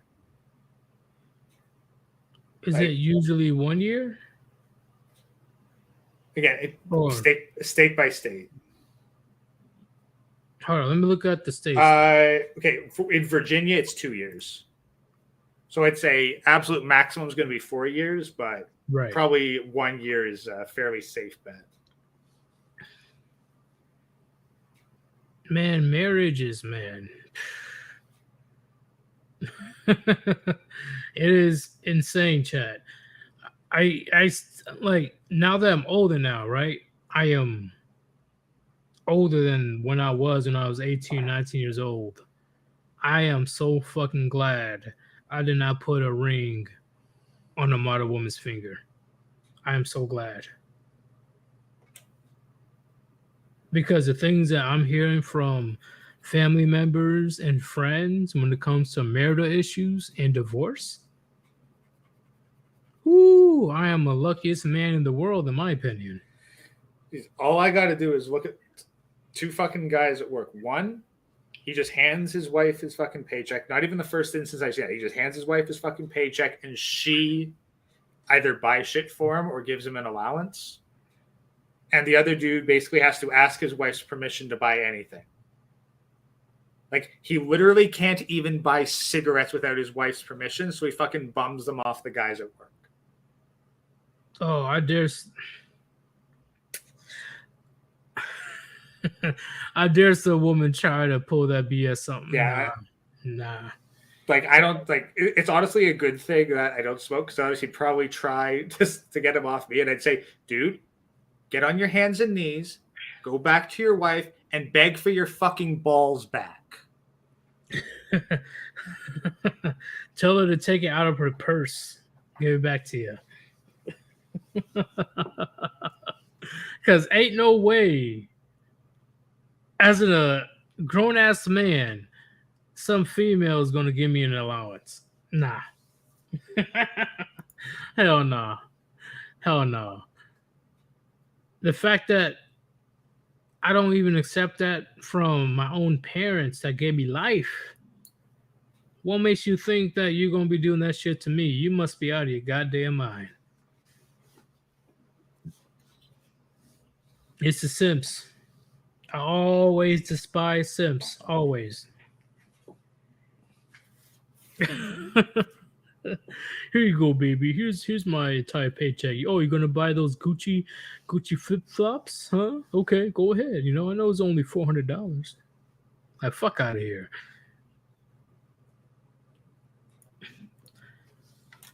Yeah, sir, use is mean. Yeah, get fucked. Really, no fucking bitch trying to dictate what I do in my life. Grow some balls. Put some bass in your voice and put your foot down. Maybe your life will be different if you have a problem. Okay, let me go ahead and address this right quick. The cat went here and there with another, because he's been donating like crazy for the last couple of days. $5.50 of New Zealand dollars. He says, love to ye Gray brothers, like up must run. Yeah, if you guys enjoyed the content so far, go ahead and drop a like. And on top of that, I know you guys how much you love Gray being here. You know, he wants to take it a step further here and there. I know you guys enjoy that shit. All right, I see your comments. I see your comments. It makes things way more interesting than me rambling the entire hour. So, unfortunately, the Great Ghost, he's busy with his own channel, making 4 streams a week. I used to do a stream every day, but I calmed that down. But if you want to watch the Great Ghost, he's streaming pretty much almost every day. Well, at the very least, every 2 days. I'd say it's like Tuesday, Thursday. I'm trying to find a good day to regularly schedule the Red Pill Cult meetings. Maybe Wednesdays will be that, and then Sunday. Right.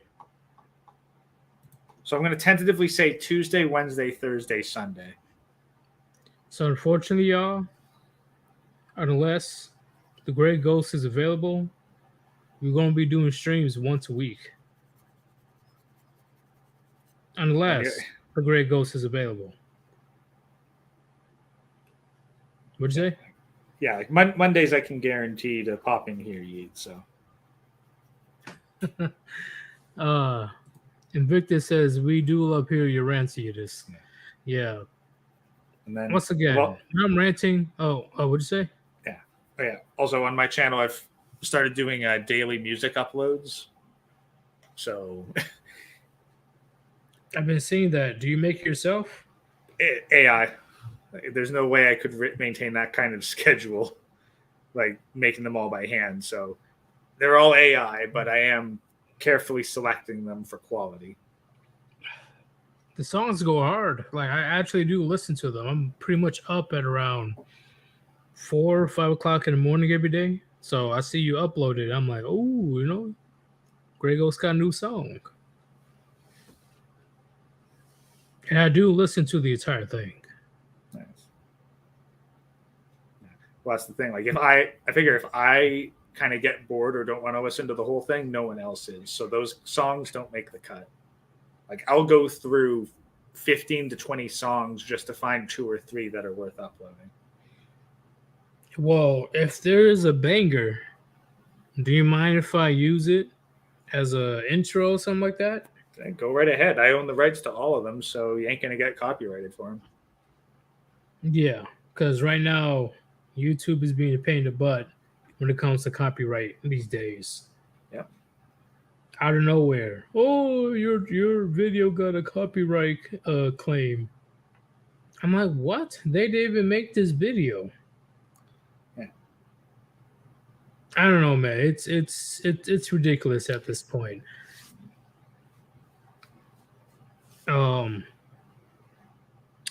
There's another generous super chat. He says, okay, great. Can you say that? Humbly rise. Humbly rise. Okay, there we go. $20 super chat. That is insane. You know what? I would do some type of like shortcut videos like what Hammerhand does, but I believe that that's pretty much copying him. So, but best believe I am grateful for your donation. He says, the family unit is divine. The system ruling wants you to believe that it is your family, pulling you from the divine. Words for thought. Let me read it one more time. Yeah. The family unit is divine. The system ruling wants you to believe that it is your family. Oh, okay. I see what you're saying. That the government wants you to believe that they're your family, not the nuclear family. Yeah. Which I agree. Yeah. Well, that's the thing. Like, they do that by putting themselves in the parental position. Now, I think that works for women. Like, women will easily go to daddy government. We know that. Yeah. It's a lot harder of a sell for men because men are the ones who contribute to the government. That's true. So bit of a harder sell. It's like, hey, yeah, we're your family, but you're the breadwinner of the family, and you get absolutely no power.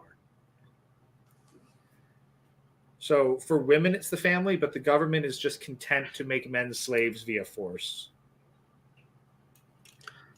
Agreed. And I'm sorry. Let me keep it real with you guys. The government is not your friend, gentlemen. Law enforcement is not your friends. Women down the street aren't your friends. It's getting crazy like that in the West chat. Unless you got some godlike genes like Chad and Tyrone, then you be able to bend the rules. But the rules are the rules. Well, no, that's the thing. Bending the rules, I wouldn't say that. More so, Why like, not? you can influence the emotions of women, but that's not. But those aren't the rules. That is a woman's opinion. Well, isn't that the rules for modern society today? It's pretty No. much woman's opinion. No. See, the rule is that a woman's opinion matters, but like women don't enforce the rules; men do. Like, I agree. because like, keep in mind, it's like I'm going to use like a D&D reference here. Yeah. The woman might be the dungeon master's girlfriend, but she is not the dungeon master. But she has heavy influence on the dungeon master, right? Heavy influence, but she doesn't have final say. Agreed. I agree Because with here's that. the thing: because if the DM wants to fuck you over despite what his girlfriend says, he can still do that. That is true. That is true. Chad and Tyrone get fucked over by the cops all the time, no matter how many women are falling all over for them. Agreed. Agreed. I'm just saying that at least for the longest time,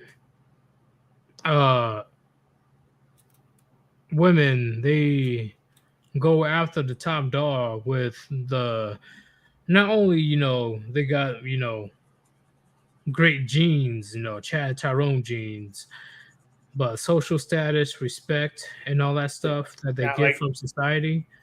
Women go after those type of guys, but if luckily one of those women or multiple of them are able to get within his circle, best believe she's whispering in his ear, even though he has the last say.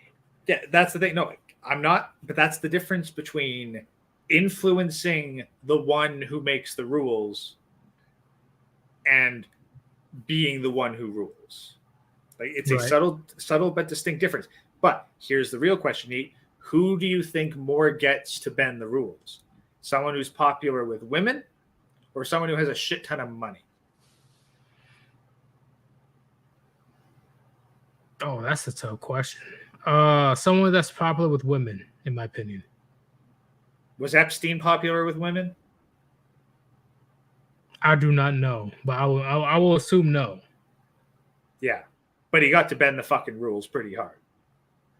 Well, what I'm saying is because at least in the well, I don't know Canada, but in the United States, women are the biggest voting demographic as well. They're the voting demographic, but what do you think speaks louder in politics? Votes or money? Money. Yeah. So that's who has a better influence on the rulers. Again, it's like, what do you think is going to be more influential on the DM?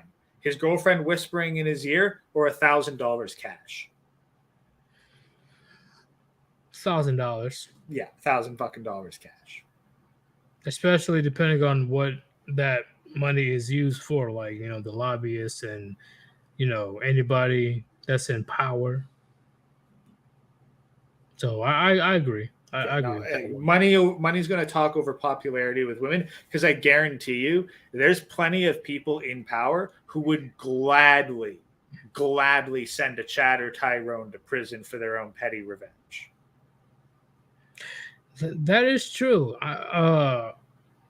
Would you say this is something? Okay. Okay, maybe I shouldn't ask this question because we will go to a different freaking conversation. um, at the end of the day, you can't deny that women have some type of influence on the outcome. A woman that the man empowered has some type of, you know, like this is my main chick right here. Again, Even though he has the last say. I agree. I agree on influence, but that's different than having the last say. Agreed. Like if money is involved, like heavy money, then yeah, then you know she's out Like the it's window. like let's put it this way: a man popular with women can avoid the consequences. He can avoid the rules, but he can't change the rules. I agree. I agree. It's just something for you guys to think about, chat. Something that's like I'm telling you right now. A couple of things I never thought of before. Gray Ghost, he brought it up. So this is something that's pretty interesting because once again, it's always the same stories, whether it's like Greek mythology or Norse mythology or plenty of stories where supposedly women they have a heavy influence on the outcome of the person in power. Like Zeus with Hera, Odin with I don't think what's her name? I don't think Odin had a wife. She did. I meant not she did. He did. He had a wife? Yes, he did. Huh. The goddess. I'm looking this. I forgot her name. Like But Freya. Freya, bam. Yeah, that's her name. Yeah. That was, I will assume, one of his wives. Oh yeah, Frigg, Frisia, Freya. It's Freya. It's fucked up because I also played God of War. But years ago, when I was in grade school, I read Norse mythology, so I should have known in the first place. I should have known, but that's how it's been pointed out throughout history. Like women had more than enough influence to change the outcome of the situation if they're able to persuade their husband or the person in power to change their minds or something like that. But based on what you're saying, in reality, that's not the case. They got the power to change. Like they have the power to influence the decision of the decision maker. Yeah. But they don't have any power to alter the decision itself. Like they don't change the foundations of it. They just change the judgment of the one who does. Oh no, I agree. It's like they had no power whatsoever to even do anything of anything. That's why, especially when a woman gets to a high enough hierarchy, as you would say, to get to one of the top dogs or the top dog, whatever she says, I guarantee you the man is listening. And how good she is, it could alter his decision if there was no like money involved or war and shit.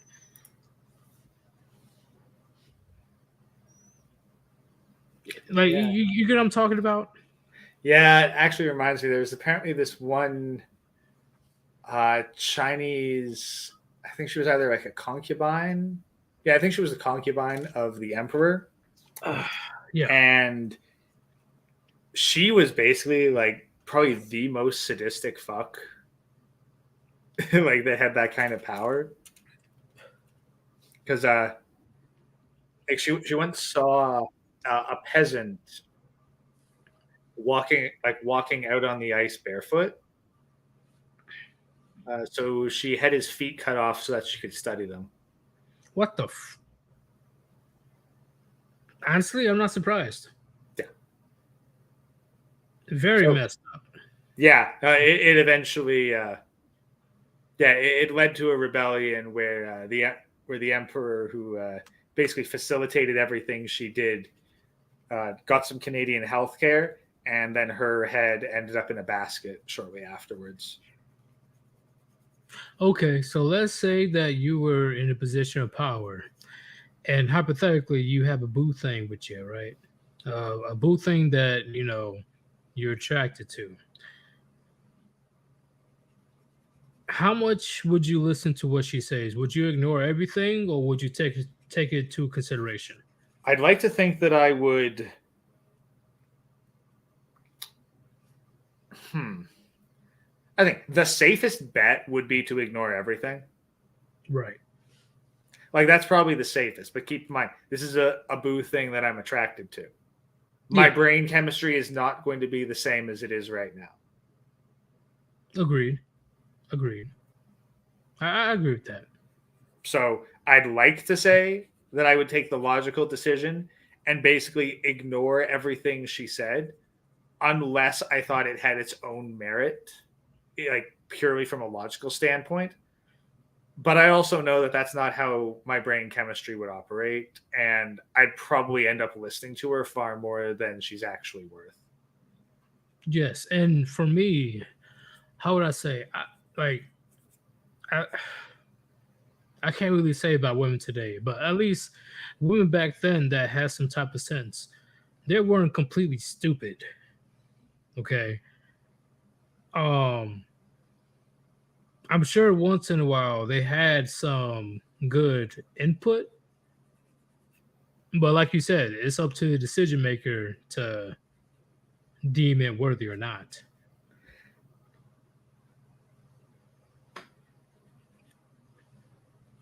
Yeah. And it has happened throughout history, it has happened, where the ruler actually takes what she says seriously. Would I call him a simp? Yeah, most likely. But if she made sense. Well, that's the thing. No, that's the thing. Like, you're not a simp, because again, it's mediocre and it's idolizing. Like, listening to a woman's opinion is not simping. Agreed. It is believing that a woman is right just on the virtue of her being a woman. That is simping. And I'm sure that happened throughout history a lot. Oh, it absolutely happens throughout history. Again, it's the whole brain chemistry thing. Like, you're predisposed. Like, here's the thing. When you as a man are with a woman, you're predisposed to listen to what she has to say. Well, because, before the whole birth control thing, she was probably pregnant. Like, if a woman was with you and she was still alive, she was probably pregnant with your kid or looking after your kid. So listening to the one that you are with, that makes a lot of evolutionary sense if you want to preserve your genetic lineage, which if you didn't, then your genetic lineage probably died and you didn't get to evolve. So, men, we are predisposed to listen to the women that we regularly put our dicks inside. that is straight up evolutionary. And the problem is women have learned to take advantage of that for non-reproductive purposes and non-survival purposes. Would that be like male pair bonding or something like that? Yep. That's the vasopressin bond that I go on about every now and again. And that's why sex dolls are so volatile. Because, like, a sex doll will give you the vasopressin release. Porn won't. A sex doll will. I agree. I agree with that one, actually. I'm just saying, chat. That's all I'm saying, that when it comes to taking a woman's advice, 90% of the time throughout history, it's not taken seriously. And it's not because, they're dumb with their rocks. No. Women are very emotional. They primarily base their decisions on emotions. Like, let's here's the thing. Let's look at that Crowder fiasco as a recent example. Oh, that shit. Okay. Now, like her not wanting to touch the medicine because it might be like bad for the baby. I mean, like she could have put on some fucking gloves or whatever, but an unstable emotional reaction at 9 months over something like that. I mean, would you not want maybe a little bit of hyper paranoia when it comes to the health of the kid? If I was in Crowder's shoes, Yeah. yeah, Yeah. I definitely would have gave the medicine myself to the dog. Like that's the thing. Like you might be like, you're probably wrong with that. But if there's even a 5% chance that you're right, yeah, it's worth not taking the chance. And people want to say, oh, the videos have been edited.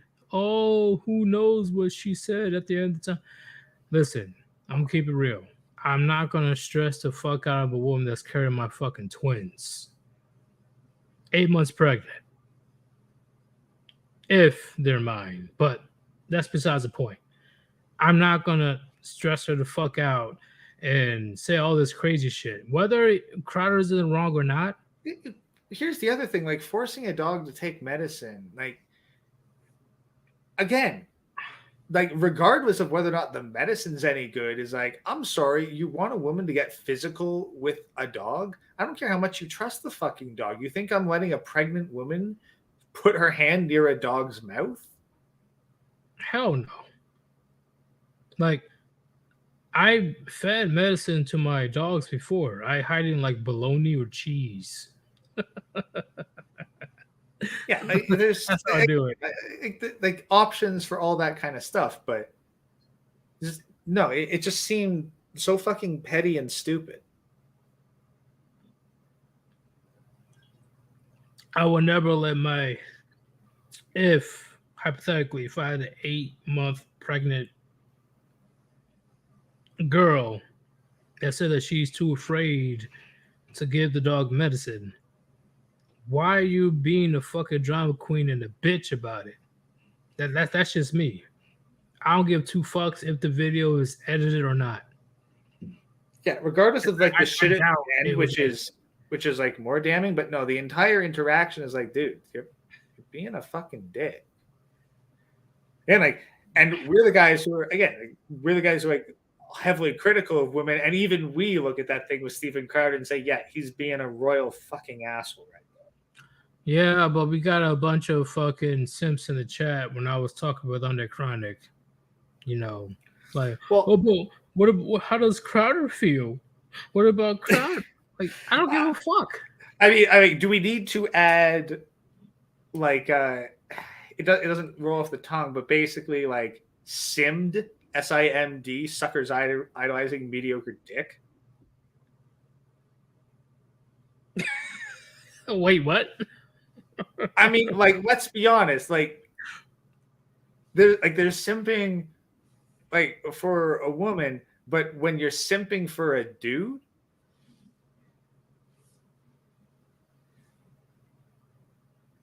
Yeah, I see what you're saying, man.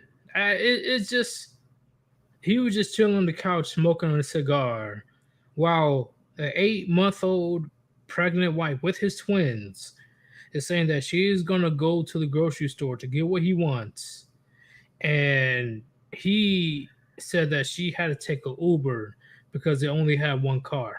God, but that's the thing. There's so many things wrong with that. It's like, okay, number one, you're smoking next to your pregnant wife, Which is insane.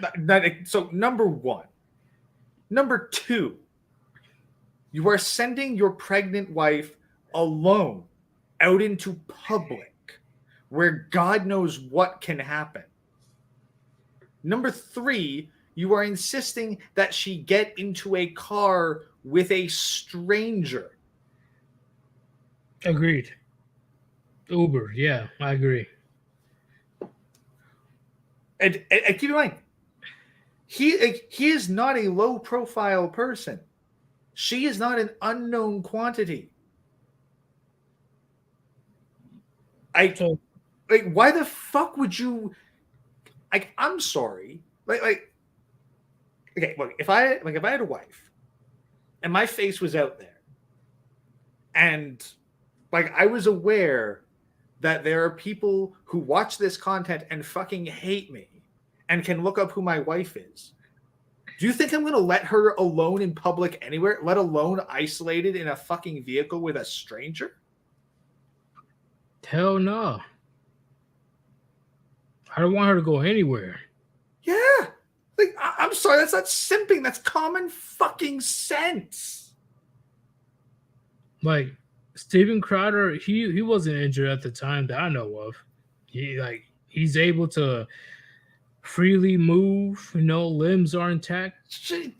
Fuck that. The dude makes enough money to order the groceries to his front door or order someone else to bring food to him. Oh yeah, like what Sergeant Gritch just said right now. But before I continue, IYFN says most medicine you can give a dog can be hid in the food. It seems to me he was asking his wife to give the dog his medicine while he was at work, and she wasn't going to just because. It's not just because. She's scared of touching the medicine. Like, does it really take that much effort to be like, hey, here's a prepared bologna ball around the medicine? You guys need to understand. It's in a fucking plastic baggie. Just open the baggie, drop the meatball into the food's dish, done. Into the dog's food dish, done. Do you know how many dogs tends to spit out the medicine even though it's covered up in like bologna and cheese? You will literally have to shove that shit down that dog's throat. I've dealt with it personally. Yeah, and you're gonna ask your fucking pregnant wife to do it? Like, no. And again, like, at work, where the fuck does Steven Crowder go to work? He's on YouTube. Yeah, he works like what? Let's say I'm giving the benefit of the doubt. 6 hours a day. I'll give him the benefit of the doubt. 6 hours. And with the editing and all that stuff, I'll give him 6 hours. What? And that's the thing. And what? He can't hire someone to look after his dog while he's at work? Again, he's loaded. He is. Steven Crowder is pretty rich. Loaded as fuck, but one vehicle is unwilling or unable to hire someone else to look after the dog, and also would rather send his 8-month pregnant wife to the fucking grocery store rather than order delivery of either groceries or just takeout. Which is insane. Chat, I will keep it real. Once again, you already know how it is in a man's life. Sometimes we don't feel like doing shit. But we know at the end of the day, if we don't do the shit, who is going to do it? Who is going to do it? So suck it up, Buttercup, and go to the grocery store. Yeah. That's the thing. I know, end of the workday is if I get out of work mode and start relaxing, my ass is not fucking doing anything. So when I get off work, that's when I do all the fucking errands. That's when I do my fucking grocery shopping, check out the shit I need to get from the store, stop by the hardware store, whatever. That is all just end of day shit. And anything I haven't done before I fucking change out of my work clothes, if I haven't done it by the time I put my slippers on, it's not getting done. And I guarantee you, let's say if the next closest thing, let's say if your mother is requesting assistance on some type of chore or errand, I don't know how busy you are that day, but let's just say that your mother's like, hey, I need some help. Would you still go help even though you've been working all day? Because I would. It depends. But that's the thing. I'd want it to be I would say, okay, look, if you got to what annoys me the most is when I get a request like that, and then they say, oh, but there's no rush. It's no, there is a rush. You asked me to do it. It's getting done right the fuck now because if I like take an hour or two to unwind first, it's not getting done. Yeah, I'm going to sleep. Or I'm playing some video games. Like I'm making freaking dinner, cracking out my miniatures, or firing up Minecraft, or I'm taking a nap. That's So the closest thing that I can compare it to with your wife that's pregnant with twins. If your mother is saying, "Hey, you know, there's some problem that needs to be solved, and I need your help," yeah, honestly, like if it was anybody else, I'd be like, "No, fuck no, fuck that shit." But if it was somebody like my mother, is like, "Hey, I need some assistance. I need this. I need that," I will not hesitate. Personally, I have a good relationship with my mother, so that shit will be done that night, depending on what she wants done. Yeah, See, but that's here's the thing: it's like, but again, even beyond all that, beyond the "Are you willing to do it?" what's up. Whether like even if he was like, you know what, I somehow worked a fucking exhausting day, I cannot get up off this couch. You still don't send your wife to the fucking grocery store, especially not in a fucking Uber. No, I'll get somebody else to do it, or I do it myself. Like the only thing worse would be if he insisted she take the subway in Pennsylvania. Pennsylvania, Jesus Christ. Oh, that's bad. That's very bad. See, unless I send somebody to do the groceries for me, or I do it myself because I'm loaded like Steven Crowder, there's literally no excuse sending your 8-month pregnant wife to do all this crazy shit that you want her to do. Not only go to the grocery store or whatever, shove medicine down a dog's throat, and then I'm sure you saw the rest of the video where he is straight up antagonizing like a motherfucker. Like, if you like, how do I explain it? I know it won't be the same as a man, but let's say a man is talking like mad shit for like 2 or 3 minutes straight. He shouldn't be surprised if he gets punched in the face. An 8-month-old pregnant woman ain't gonna punch Crowder in the face. No, you heard the horrid shit that he was saying to her, right? Honestly, I couldn't even get through the whole thing because like he just fucking annoyed the shit out of me. Okay, makes sense.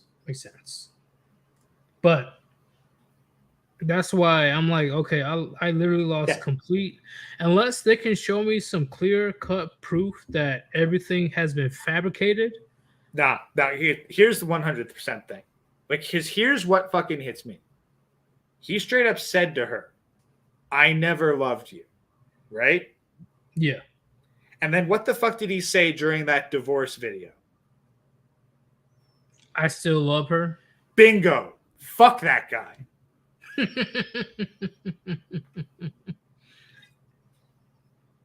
Damn it, you got me when I was sipping some good shit. You got me right there, bro. The hypocrisy, the contradiction, it's too much.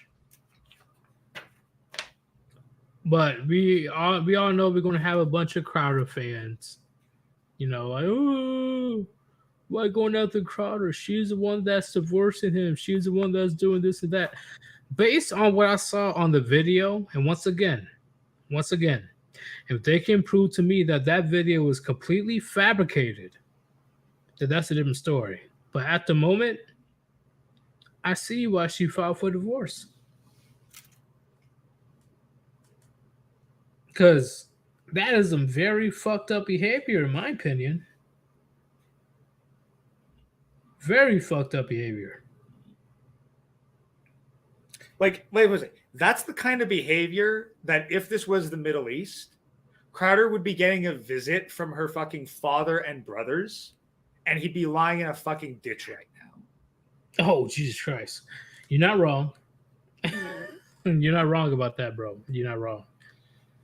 Because that's the kind of shit that in hard patriarchy, the man gets fucking beaten within an inch of his life, if not put in a shallow grave. I completely agree. Because if they saw the video the same way that we saw the video, let's say if that video wasn't edited, that's more than enough reason. More than enough. Because personally, I wouldn't take that lightly if a female family member went through that and she wasn't the one that caused the situation. You know, and Crowder was the instigator. While she was 8 months pregnant. And here's the thing. Do you think that Crowder doesn't know about fucking divorce? Oh, he does. Oh, he knows like a million percent. He knows. Then what the fuck makes him think he can act that way?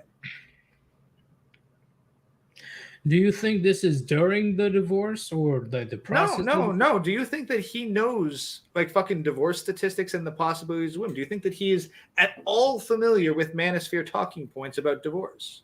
Oh, he knows. Well, I'm saying that the divorce process happened in 2021. So I don't know if that video was around that time. And he thought that he can just run his mouth. But that's the thing. It's like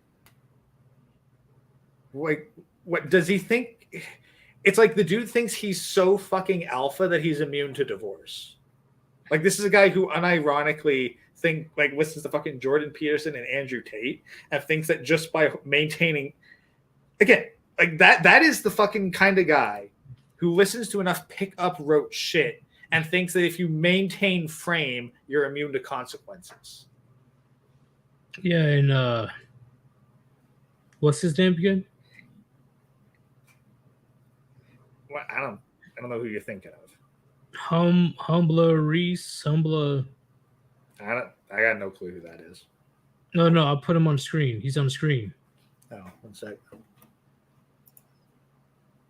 Humbly rise. Yeah, Arrogance. he says arrogance. Would you agree? Yeah, like arrogance is like he thinks he's immune to the fucking consequences. Like, no, you're fucking not. No, you're fucking not, dude. I don't care. Like, if you've got connections with the Daily Wire that make you immune to a lot of consequences in other ways. Again, it's like popular with women or money. What lets you bend the rules? Money. You don't got enough money to bribe the government. So you're fucked. I just knew something was off when Crowder all of a sudden was playing the victim in that divorce video. Yeah. I really did think that, hey, he's not telling the entire story. Yeah, no, he's trying to get in on the manosphere by being the fucking victim. Like he knows his fucking after that video drops, his fucking TradCon persona, it's dead. His fucking TradCon life is fucking dead. Yeah, there's no way in hell you can come back from that. There's no way. Yeah, now he's trying to get in on the manosphere because like, oh, well, I'll just play the divorce, like I'm a divorced man card, and I'll get in with all the fucking dudes who are angry at women, and they'll be my fucking bread and butter. I say, no, fucking gatekeep the hell out of this guy. Fuck this guy. Gatekeeping has been next to impossible with all the mainstream media. Hey, look, he can fucking jump in and claim shit all the fucking time. We can still say very vocally, fuck you, you are not wanted here. Well, you heard about Just Pretty Things, right? No, I don't. She's I don't here pay attention to that shit. making videos about MGTOW. Yeah, she can make all the videos about MGTOW she wants. I'm sure she's getting dragged in the fucking comments. Unfortunately, no, not really. You sure she's not deleting them? When Hammerhand shared the first video of Just Pearly Things doing the first part 1 video of MGTOW, I've seen a lot of simps. Yeah, Lot there's a of lot. comments. Yeah, we are But- outnumbered. We are outnumbered by simps. Seeing a What lot of I'm simp saying comments. is, I've seen very familiar names. I'm not going to call them out, but I've seen very familiar names. I'm like, holy shit. All right. Well, then, as far Holy as I'm shit. concerned, blacklist their asses too. It's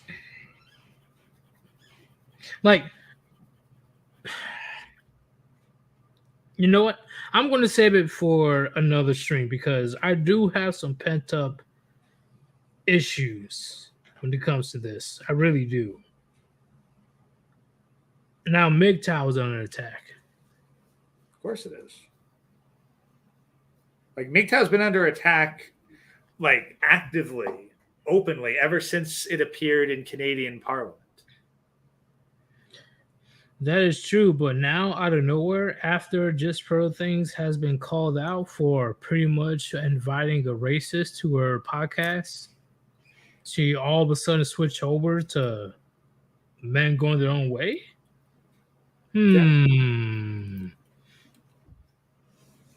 She's trying to get that new demographic in her fold to get that money. Not beyond that, she'll also be pushed for it because, oh hey, racist white woman joins the MGTOW community. MGTOW must be full of fucking white racists. She's a plant. Yeah, exactly. So that's the thing. Like, she's got to be fucking dragged and disavowed straight up because, like, MGTOW's pretty good at the gatekeeping thing because we are totally willing to fucking pitch people out. Again, I'm not actively MGTOW. I just support that shit. I'm effectively MGTOW though, because what's the fucking point of dealing with a woman if she's not going to bear you children? IY fan, he has a comment. He says that's an IY fan. It doesn't matter if betas like Crowder join the manosphere because people who are actually interested will gravitate towards truth and eventually end up here. Sandman, the first I found. See, the reason that I found Sandman first is because he's literally one of the only channels at the time back in 2014. Today, you have to go through Fresh and Fit. You have to go through Just Pro Things. You have to go through Femme Sapien. You have to go through Shoe on Head. You have to go through Donovan Sharp. And the list goes on. Yeah, before but you they know what even happened? reach. But they don't have to go through all of them. They hit one of them, and then do you know what they hit immediately after? What's up? They hit one video of that particular creator getting fucking dragged and roasted. That's true. I agree. That's the thing. Like, letting these popular people just fucking walk around unchallenged, yeah, that would be fucking stupid. But when you get deeper into it and then you see that the creator that brought you here is getting fucking dragged and getting torn apart by people who've been inside the group for way longer, it's like, yeah. Because that won't get all of them. They're going to be guys who are like, well, no, I'm sticking with my fucking fuck. I don't know, whether the fucking husband or like dudes simping for dudes. Like, no, I'll defend Crowder to death. Screw this guy. It's like, no, fuck you. Like, hey, Greg, continue. Give me 1 minute. I'll be right back. I'm going to take a piss again. Yeah. So, no, I say that Manosphere, MGTOW, it can be gatekept by dragging these guys. Yeah, sure. There's going to be more dudes going to that. Statistically, men who have fucking balls and principles, they're in the minority.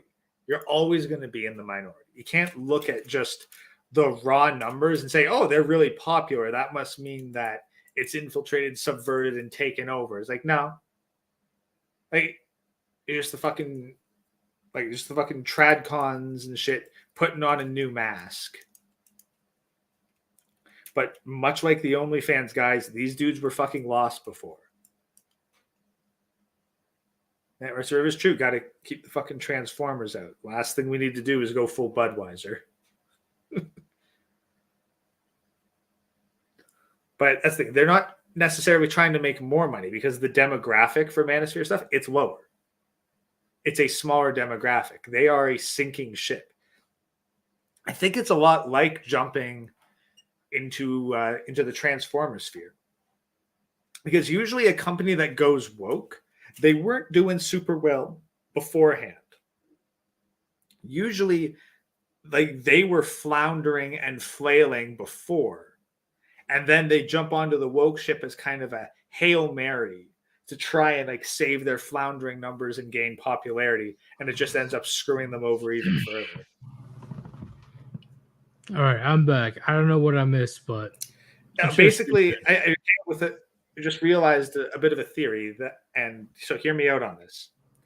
All these tradcons or like centrists, let's say, Steven Crowder, the Quartering, Tim Pool, they're jumping into the Manosphere and MGTOW, or even Pearly Things. Like they're jumping into the Manosphere and MGTOW the same for the exact same reason that Budweiser jumped on the Transformers train. For monetary purposes? Yes, but it's not because they're trying to get more. They're trying to stem the bleeding. I don't think that like they weren't on. I don't think they were on an upward arc, and then they're like, "Oh yeah, let's grab an even larger audience." No, you do not go to Manosphere content if you want to grow your audience.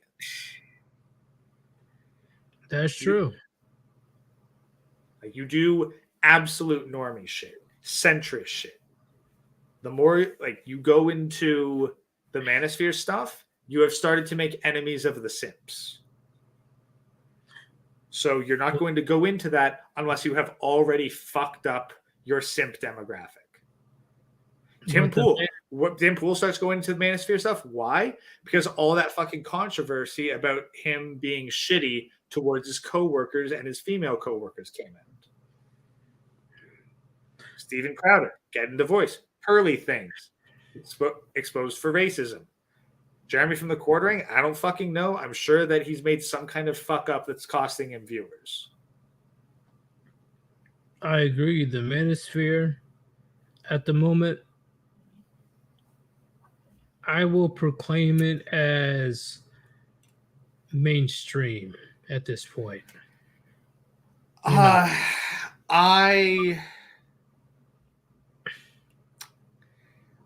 The people like to think it's mainstream. Well, the view about it, and all these other like big channels or talk shows, they talked about like, let's say Red Pill. Yeah. I will say at that point, I will say that it is mainstream. Okay. I could probably go up to every single person that I speak with IRL and ask them if they've heard of MGTOW. And they'd probably say no. Okay. You got me there. But if you ask them about Andrew Tate, all of a sudden they know who he is. Maybe about half of them. Because he was the most searched person in 2022, right? You're bold of you to assume that everyone uses the internet. I'm not saying everybody. I'm saying again, a lot of them. Okay, a good amount. Okay, phrases like a good amount are meaningless. Because fucking 20%. Majority. No, not majority. People. No. You sure about that? Dude, do you really believe that the What about the youngins? The youngins, yes, but that's not the majority. Okay. Look, here's the dividing line. All right. Over 40, under 40. If they're over 40, I'm willing to bet they don't know shit about Andrew Tate. Agreed. Over 40 is the majority of the world demographic. Majority? I'd say it's over. Yeah, 40% or older with people living into their 80s and 90s. Yes. I'd say, and All not right. to mention that's where the baby boomers still are. The majority of the population is over 40. And then keep in mind, there's also going to be a good chunk of the really young ones that have no idea who Andrew Tate is because, you know, they're like fucking 12 or something. The majority of the population has no idea who Andrew Tate is. Well, I'm looking it up right now. They're not really giving they're being pretty. They're very broad. Like on the I put percent- more money. Like I put more money on being able to name drop Jordan Peterson and get people to say, "Oh yeah, I've heard of him." Than Well, he Andrew was Tate. around before Andrew Tate. Yeah, but he also appeals to the older demographic. It says 65% between the age of 15 to 64 are the major demographic. Yeah, but that's 15 to I know 64. that's what I'm saying. That's a 50. If it's 65%, I guess the thing is like, where's that distributed? Because I'm willing to that's what I'm bet that saying, it's like, pretty vague. yeah, it's vague. Uh, And let's be honest, like fucking over 65, like they do not know how to use the internet. They might have a tablet that their grandkids set up so that they could go on Facebook, but that's about it. okay. Yo, fuck this website, bro. I'm on the Census Bureau, which should be the most accurate per se. And they're not showing me shit. All right, I give up. Whatever. Yeah. I'm done. So like that's the thing. Like mainstream, it's not talked about regularly enough for it to like seep into the brains of the mainstream consumers. It's the edgy fucking underground thing. And I'm willing to bet that most of the people who know of Andrew Tate, they don't know anything beyond he's a fucking hateful misogynist. Andrew Tate? That's the thing. Like, I'm willing to bet most of the people who know about Andrew Tate don't know any firsthand information. Oh, okay. Never mind. I thought you. Okay, that was my fault. All right. Okay. Yeah, I agree with that. Majority of people, they don't even know who he is, and whoever knows who he is, they just like watch like shorts or some cut up videos and all that stuff. Yeah, and like Rusty Rivers, well, I'm sure that there are some 65 pluses that can use the internet. That does not mean that your average 65-year-old knows how to use the internet. Personally, you can pull out exceptions. You can pull out exceptions, but shit, I've met dudes in their fucking 40s and 50s that don't know how to use the internet. They don't know how to use the internet. Like, do you know how much practice I have to do with my grandfather in order to make sure that he knows how to operate a smartphone? I guarantee you there's a good amount of elderly out there these days that are struggling to this day. Rusty, but Rusty, how do I know? I have worked with a lot of people in the 40s, 50s, and 60s ages. They don't know shit about the internet. See, maybe it's just the people I hang around with. Maybe you hang around with a whole bunch of 65 pluses that do know how to use the internet. I've just found in my experience, the majority of dudes over the age of 40, they don't know how to use the internet beyond looking shit up on their phone, and they don't care to. Let's keep it real, homeboy. Do you really like? There's a reason. There's a phrase called "out of touch" for a reason. Out of touch. That means that they're old enough in their age and demographic that they're never going to change. Even there is changes in society in itself, they won't change themselves, which is not a bad thing. It always happened. It always happened. when there's a new generation coming in or a few generations coming in, you really think that the old heads are willing to say, hey, okay, everything that I've been taught for the last 60, 70 years of my life, that's all but a lie. Let me go ahead and agree with the alphabet community. No, that's not going to happen. I'm just saying, that's why the out of touch phrase is very important and common. Because Like, no matter 'cause- what you tell them, they won't change their minds. Like, here's the. Do you know the difference between Jordan Peterson and Andrew Tate? Like the big difference for, like, why I would say more have heard of Peterson than Tate.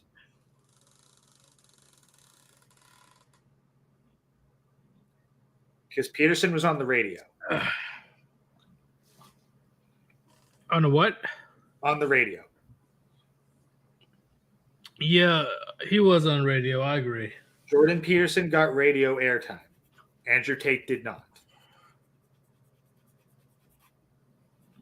Agreed. He is very controversial, so I doubt that they'll let him on the radio in the first place. Yeah. Whereas, like, look, when my dad, who, like, he had to be carefully taught how to just look at images on the computer. The internet is beyond him. Most technology is beyond him. Like, being able to transfer, like, it's frankly astounding that he's able to transfer stuff from a USB stick onto his computer to look at photo albums. Yeah, let's keep it real. My grandparents think that I'm a genius. Yeah. So, like, that's the thing. Right? But even he knows Jordan Peterson because Jordan Peterson had stuff on the radio, and he recommended I listen to Jordan Peterson because he, quote, has interesting things to say. But in my opinion, he's still a bitch boy. Oh, that's the thing. But, like, that's the fucking standards you're dealing with here. Yeah. He definitely was flippity floppity when it comes to men going their own way. Well, yeah, it's because, like, he fucking speaks in ways that, you know, a bunch of MGTOW sympathetic guys believe with, and then he throws that group under the bus. It's like, all right, you just inserted a bunch of your core demographic, and they don't forgive that easy. Okay. Rusty Rivers has something to say. Our generation had Wonder Woman. Your generation has to wonder if it's a woman. Yeah. Hey, Yeet, do you know Wonder Woman's weakness? Her crippling weakness, her kryptonite. I will say the lasso or other men. Bondage. So I called it lasso. Yeah, I know. It's not her lasso. Literally any bondage. Any bondage? Any bondage. Seriously? Yeah. Wonder Woman is weak to bondage. I did not know that. I really didn't. I thought it was just her own lasso of truth. Nah, just bondage in general. I think she's telling us something. Yeah, Wonder Woman's weakness is being dominated.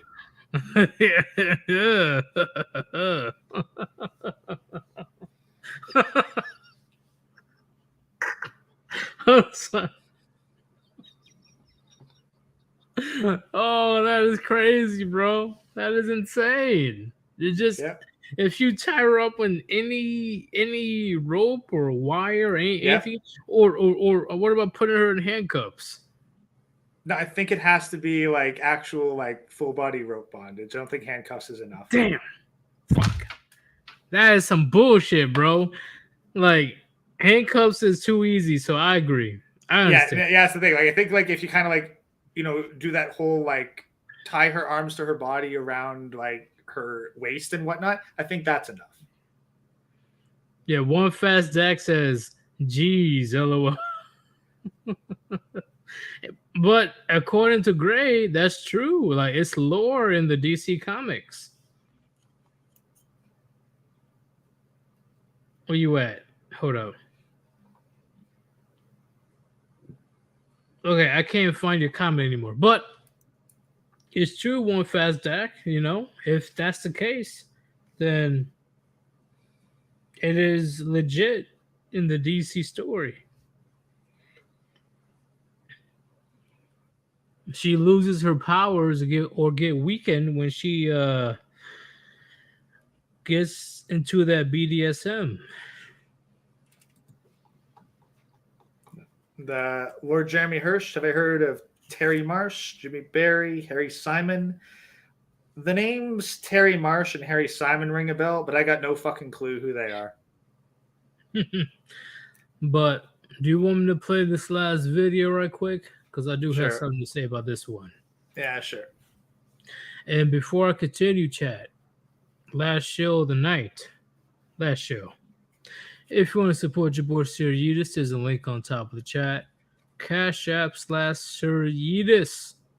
Or you can do super chats. Any type of donation is greatly appreciated. If you feel that I am worthy of your donation, thank you very much. And this is the biggest video that I want to show in order to pretty much back up the Proverbs 31.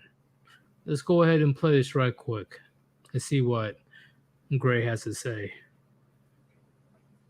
The music mogul is on the mend this morning in LA after suffering a brain aneurysm. Dr. Dre, whose real name is Andre Young and rose to fame in hip hop with the group NWA, breaking his silence overnight to share, thank God, a positive update, writing, "Thanks to my family, friends, and fans for their interest and well wishes. I'm doing great and getting excellent care from my medical team. I'll be out of the hospital and back home soon." The health scare prompting an outpouring of support, as you can imagine. Dr. Dre's longtime friend and NWA member Ice Cube tweeting, "Send your love and prayers to the homie Dr. Dre." And fellow music mogul Quincy Jones writing, "After going through 2 aneurysms myself, I'm believing and trusting that you will come out stronger than ever before." And we certainly are wishing Dr. Dre a swift recovery. Now to a Fox 5. Oh, shit.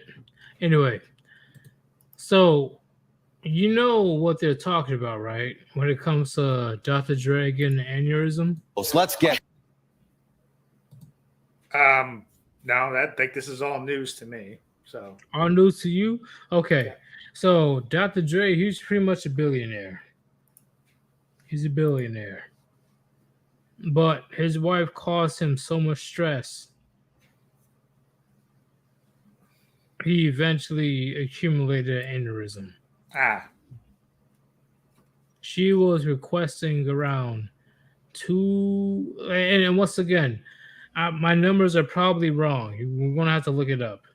But she was requesting a shit ton of money per month from this guy, spousal support. $200,000. 200,000. that's a lot of beats by Dre. Literally. That's a lot of headphones. Like,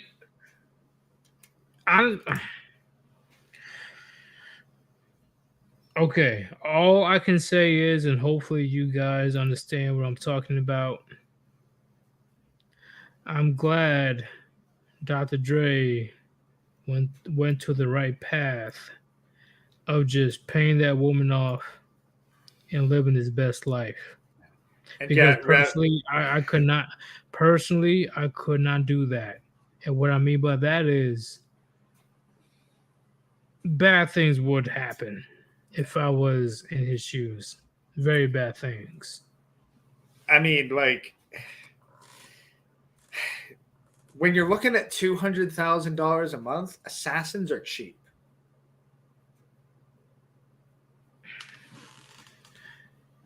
Which is true, but we should definitely veer off that topic. Yeah, I'm just surprised it doesn't happen. I'm just surprised that this is permitted to happen as often as it is. Because personally, if you're a person that is in the position of power, which one is more cheaper, divorce or the other option? You can either get a divorce or you can remove the source. And once again, there's plenty of people that are able to do the most heinous shit for a little bit of change.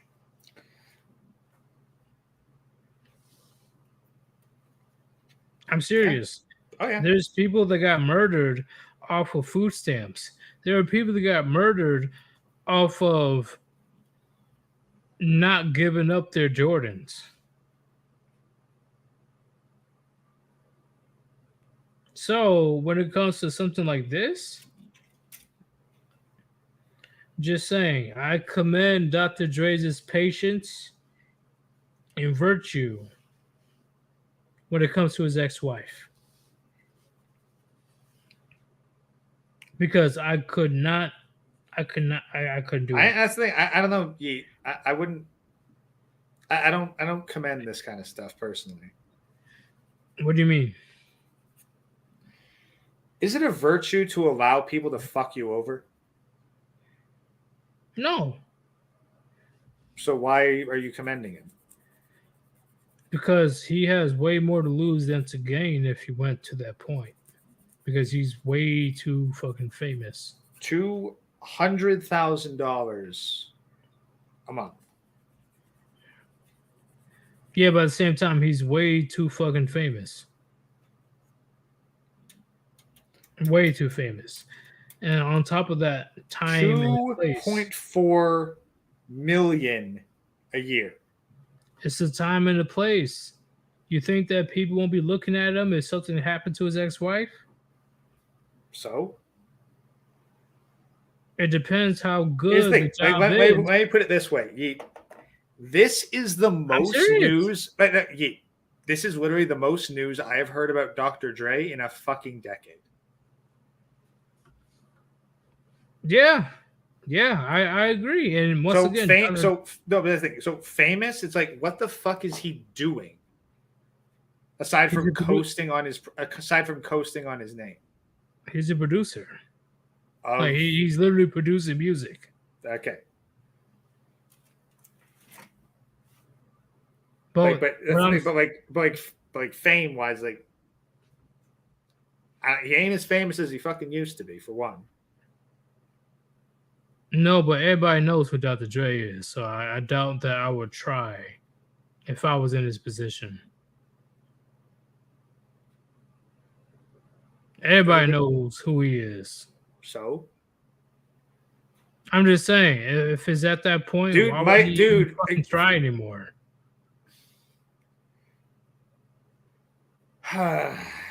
let's see. Besides getting money.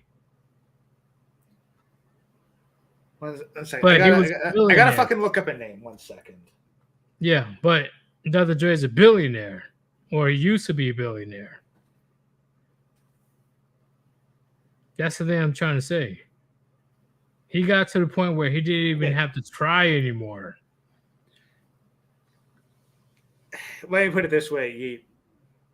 O.J. Simpson got away with it, and he didn't even use somebody else.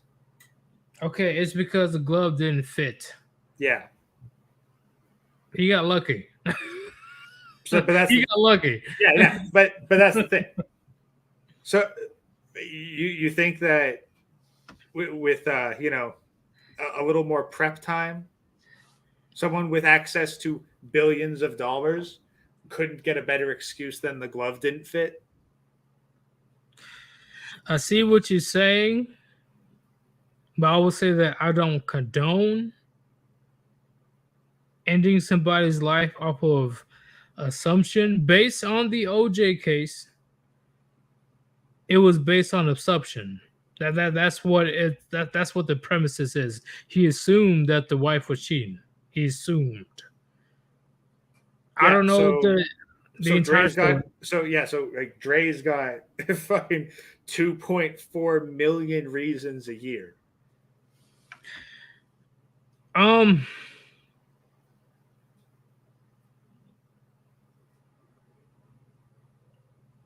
Okay, I'm not gonna say the entire truth, but let's just say that it would be understandable if he did what he did to protect his own. It'd be very understandable. But that's the thing. Like, I'm not going to say that allowing yourself to get fucked over for $2.4 million a year is commendable. I don't think that is something that should be like, oh yeah, that was good. He absolutely should have done that, and I wouldn't have been as strong. Like, no.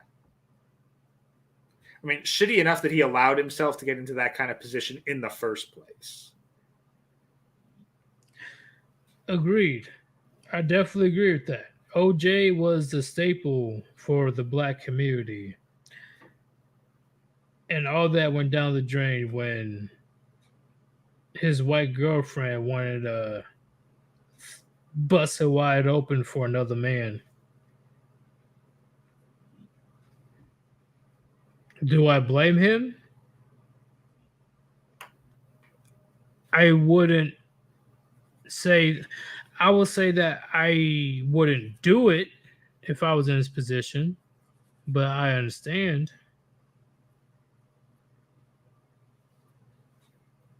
I wouldn't do it if I was in a position, but I definitely understand where he's coming from. Keep in mind, often when stuff like that happens, especially since I don't think he was going in for M2. I think he was going in for, was he going for M1 or M2? I didn't really pay attention to the case when it happened. Agreed. Because that's the thing. Because like with M2, you don't think logically for M2. That's why it's M2 instead of M1. So, what will be your solution to all this craziness when it comes to, Proverbs 31? Because I believe that the government is definitely incentivizing women to practice that proverb in the sense of they have the power to destroy kings or high value men or men in general. Well, I got to read a little bit further into it because, like, you had the King James. Oh yeah, shit. I'm gonna read a little bit more into it. Like just a little. Is it the one that I pulled up? Like, do you want me to? Here, hold up. Is this the one or is it something different? Yeah, just pull it up. We'll read it off of your end. Okay, I pulled it up. Can you actually click through the link so we can see more of the rest of it? Click the link? Yeah. Like, don't just have the little sample there. Let's read the whole thing. All right. Oh God. Go ahead. Zoom in, please. All right. The words of King Lemuel, the prophecy that his mother taught him. What, my son, and what the son of my womb, and what the son of my vows? Give not thy strength unto women, nor thy ways to that which destroyeth kings. It is not for kings, O Lemuel, it is not for kings to drink wine, nor for princes strong drink, lest they drink and forget the law, and pervert the judgment of any of the afflicted. Give strong drink unto him that is ready to perish, and wine unto those that be of heavy hearts. Let him drink and forget his poverty, and remember his misery no more. So,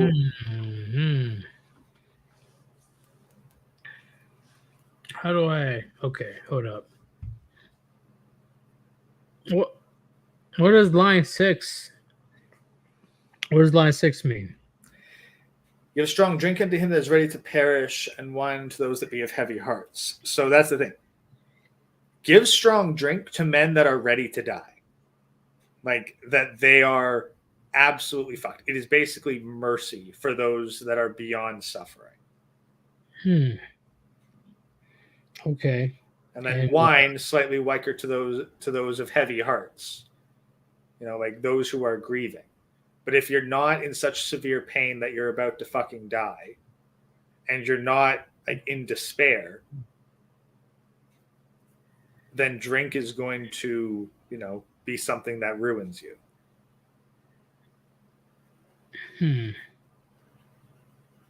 Keep in mind that's like drink wine or strong drink.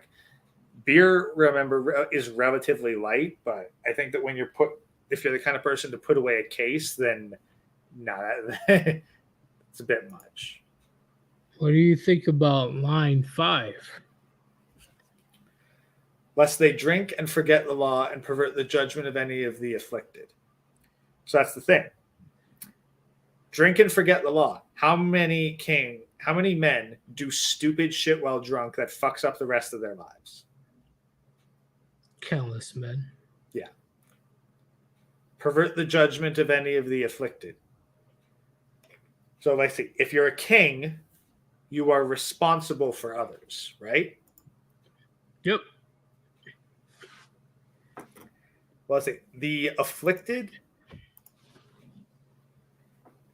Let me give you the translation from the New International Version. Lest they drink and forget what has been decreed and deprived all the oppressed of their rights. So basically, it's you lose perspective. Like, Because there are people who are more like if you're a king, there are people who are more fucked up than you. And when you drink, you're going to lose the objective stance of them being fucked up. I never heard of a New International. Is that I don't know how much new. I don't know how new it is, but it's a version of the Bible. I don't know where it is relative in the timeline with King James, but it's another translation. All right. Well, when you say that, I definitely agree. I agree. There's a bunch of men that do the stupidest shit under the influence. And they make and they get drunk and they make bad judgment calls about other people. Yes, I agree. I definitely agree with that one. In fact, I definitely seen that personally. I didn't deal with it myself, but I've seen it. Where, how do I explain it?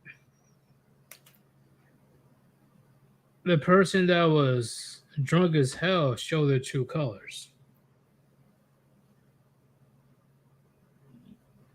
And the fact that they don't really give a shit under the influence. They don't give a fuck about if they get in trouble or not, or what they do is right or wrong, or blah, blah, blah. They're just trying to get fucked up. Which is very bad. Very bad in the future. Yeah. So, but that's the thing. So then let us look back to nor thy ways to that which destroyeth kings.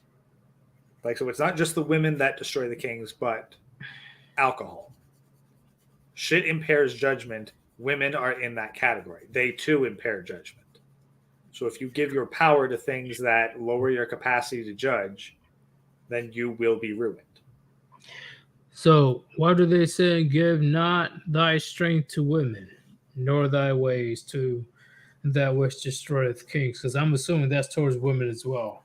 No, that's towards the drink. So they're talking about alcohol. Alcohol and women.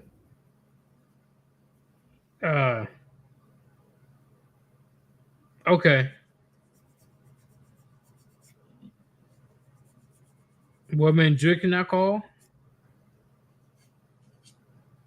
Yeah, basically, like, do not devote your life to women. Do not devote your life to booze. Like, you need to have moderation in indulging in these things because they impair your judgment.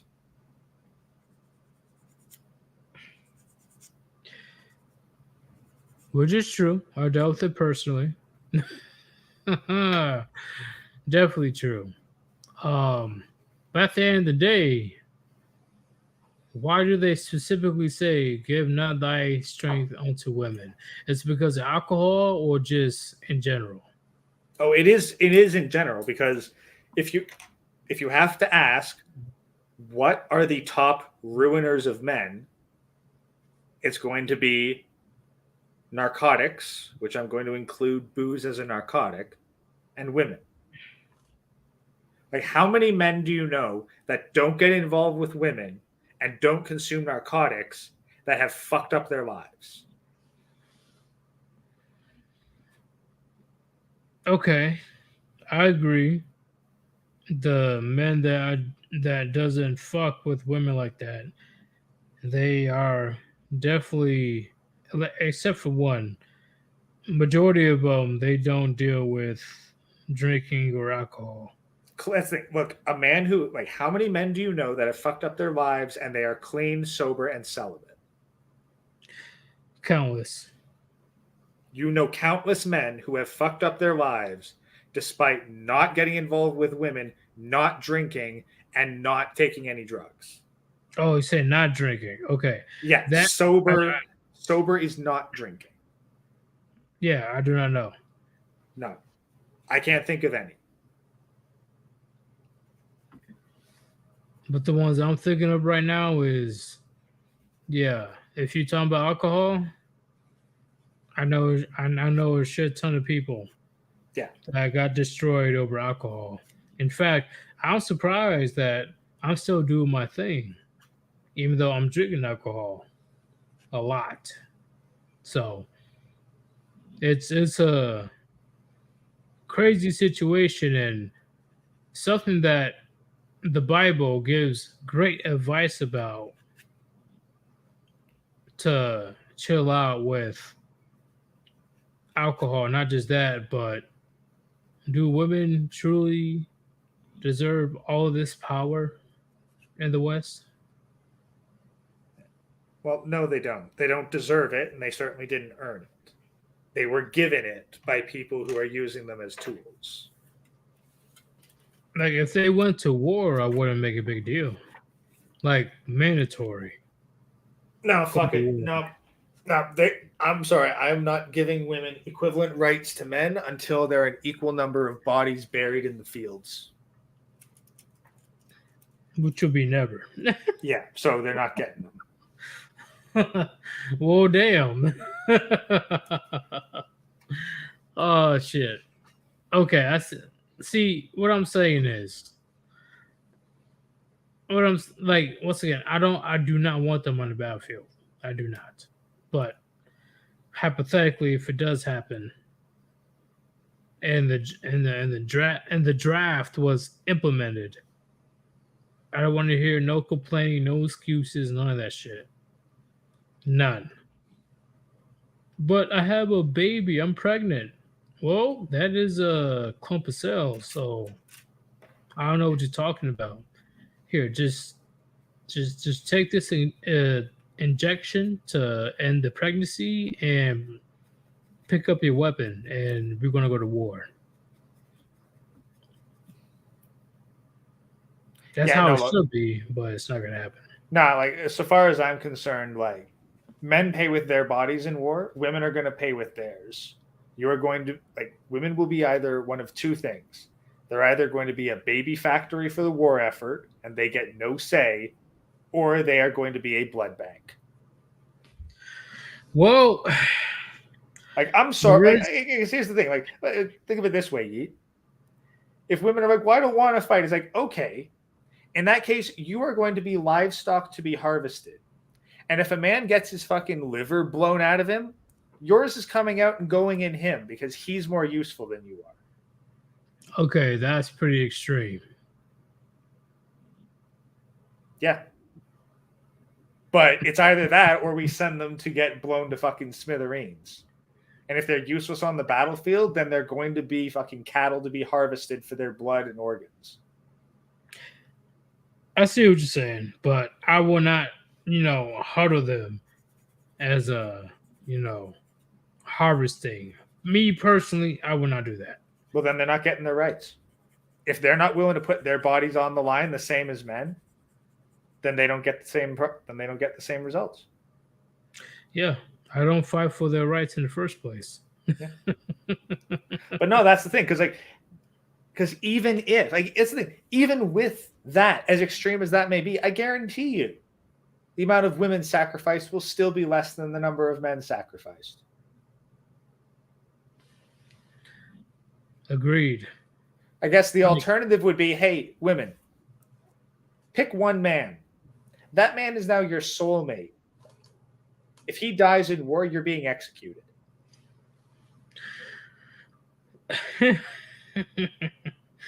Well, Because we damn. don't because we don't need that extra mouth to feed.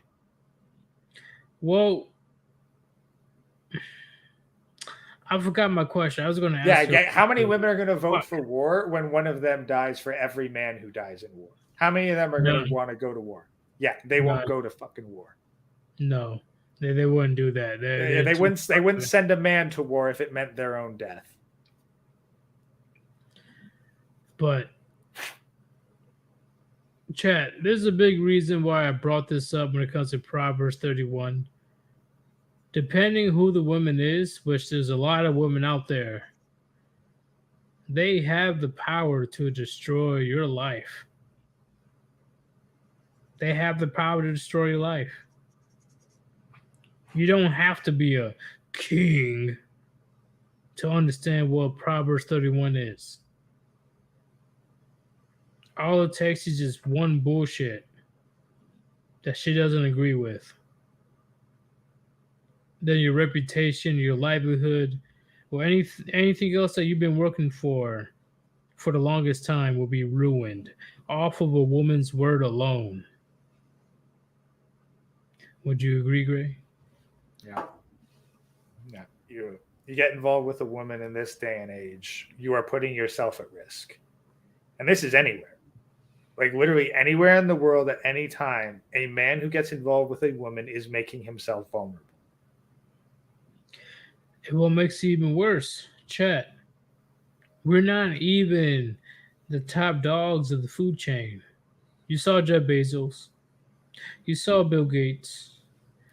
You saw a part of Elon Musk when it comes to taking care of her daughter, taking care of his daughter. Who else was in the news? Give me 1 second. Oh, I can't even think about it right now. But Dre's getting fucked over. Yes, Dre's getting fucked Dre. over, and he's a billionaire. Yeah, Dre is getting completely fucked right now in the divorce court. So if people that are making more money than you were, if the people that are making more money than you will ever do in your lifetime, for the most part, I don't know which one of you guys is gonna be billionaires. Okay, Well, everybody once hyperinflation hits. right. But on the balance of probability, not too many of you guys will be able to make enough funds to become a billionaire. Kanye West is fucked. Jay-Z is fucked. Jeff Bezos is fucked. Bill Gates is fucked. And there's one other person. I can't forget. I'm forgetting his name right now. But that's besides the point. If these very powerful men got taken down by these middle-aged or elderly Thadianas, right? Because they're in their 40s, 50s, or 60s. What makes you think that you're safe, chat? What makes you think that you're safe? I would not say that you're safe. In fact, I believe that you're definitely a target. You're a target. Because it's very difficult to even get close to celebrity. It's not that difficult to get to a guy that's making $50,000 or $60,000 a year as a welder or as a mechanic or whatever it is. He has a very big target on his back, resources wise. As times get harder, more men are going to become targets. Yeah, and I'm just saying, chat, I'm not saying that you cannot mess with a woman in the West, but be very fucking careful about women in the West. Compared to what I had to deal with in Japan, South Korea, Thailand, Indonesia, Malaysia, Philippines, etc., not once I had to put my guard up over in those countries. Not once. But as soon as I go back to America, I'm always have to be on my toes.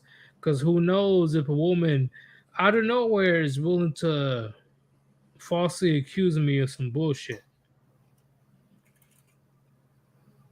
And once again, I don't have to meet her. I don't know her. She can just literally accuse me because she felt like it, because she wants to be amused. Would you agree, Gray? Yep. That's the thing. Like, as we saw in that early divorce video, like, they will gladly destroy the family and out themselves as a single mother whore just to hurt a man emotionally, and they will celebrate it. Which is the fucking worst. But do you have anything else, Gray? No, I've been through a lot of it, and I think I've dropped enough base stuff to. It's all good. Just get some quotable quotes out there. just making sure, because once again, I did not expect to be on for like 3 hours. I really didn't. Right now, chat, we dropped some gems on you. Thank you everybody that participated in the chat. On top of that, thank you everybody that decided to donate. If you still do want to donate, there's Cash App or Super Chat. Any donation is appreciated from you guys. You already know. Whenever a grade is available, I want to bring up that Streamlabs situation. We could have done it before, but unfortunately, I got too fucked up this weekend. So when Gray's available, I'm gonna give you guys some new shit, some good shit. And it's all thanks to you guys' donation. Like, I'm greatly appreciated about that. It's your boy Sir Udis and the Great Ghost. Will there be a stream tomorrow? It depends if I come up with any type of topic. But at the end of the day, this was a phenomenal stream. I had a good time. And Gray is here to challenge my views, which he did. He changed my mind on a few things. That's the point of my live streams. Yeah, I can ramble all I want, but if nobody's able to challenge my ideals, what's the point?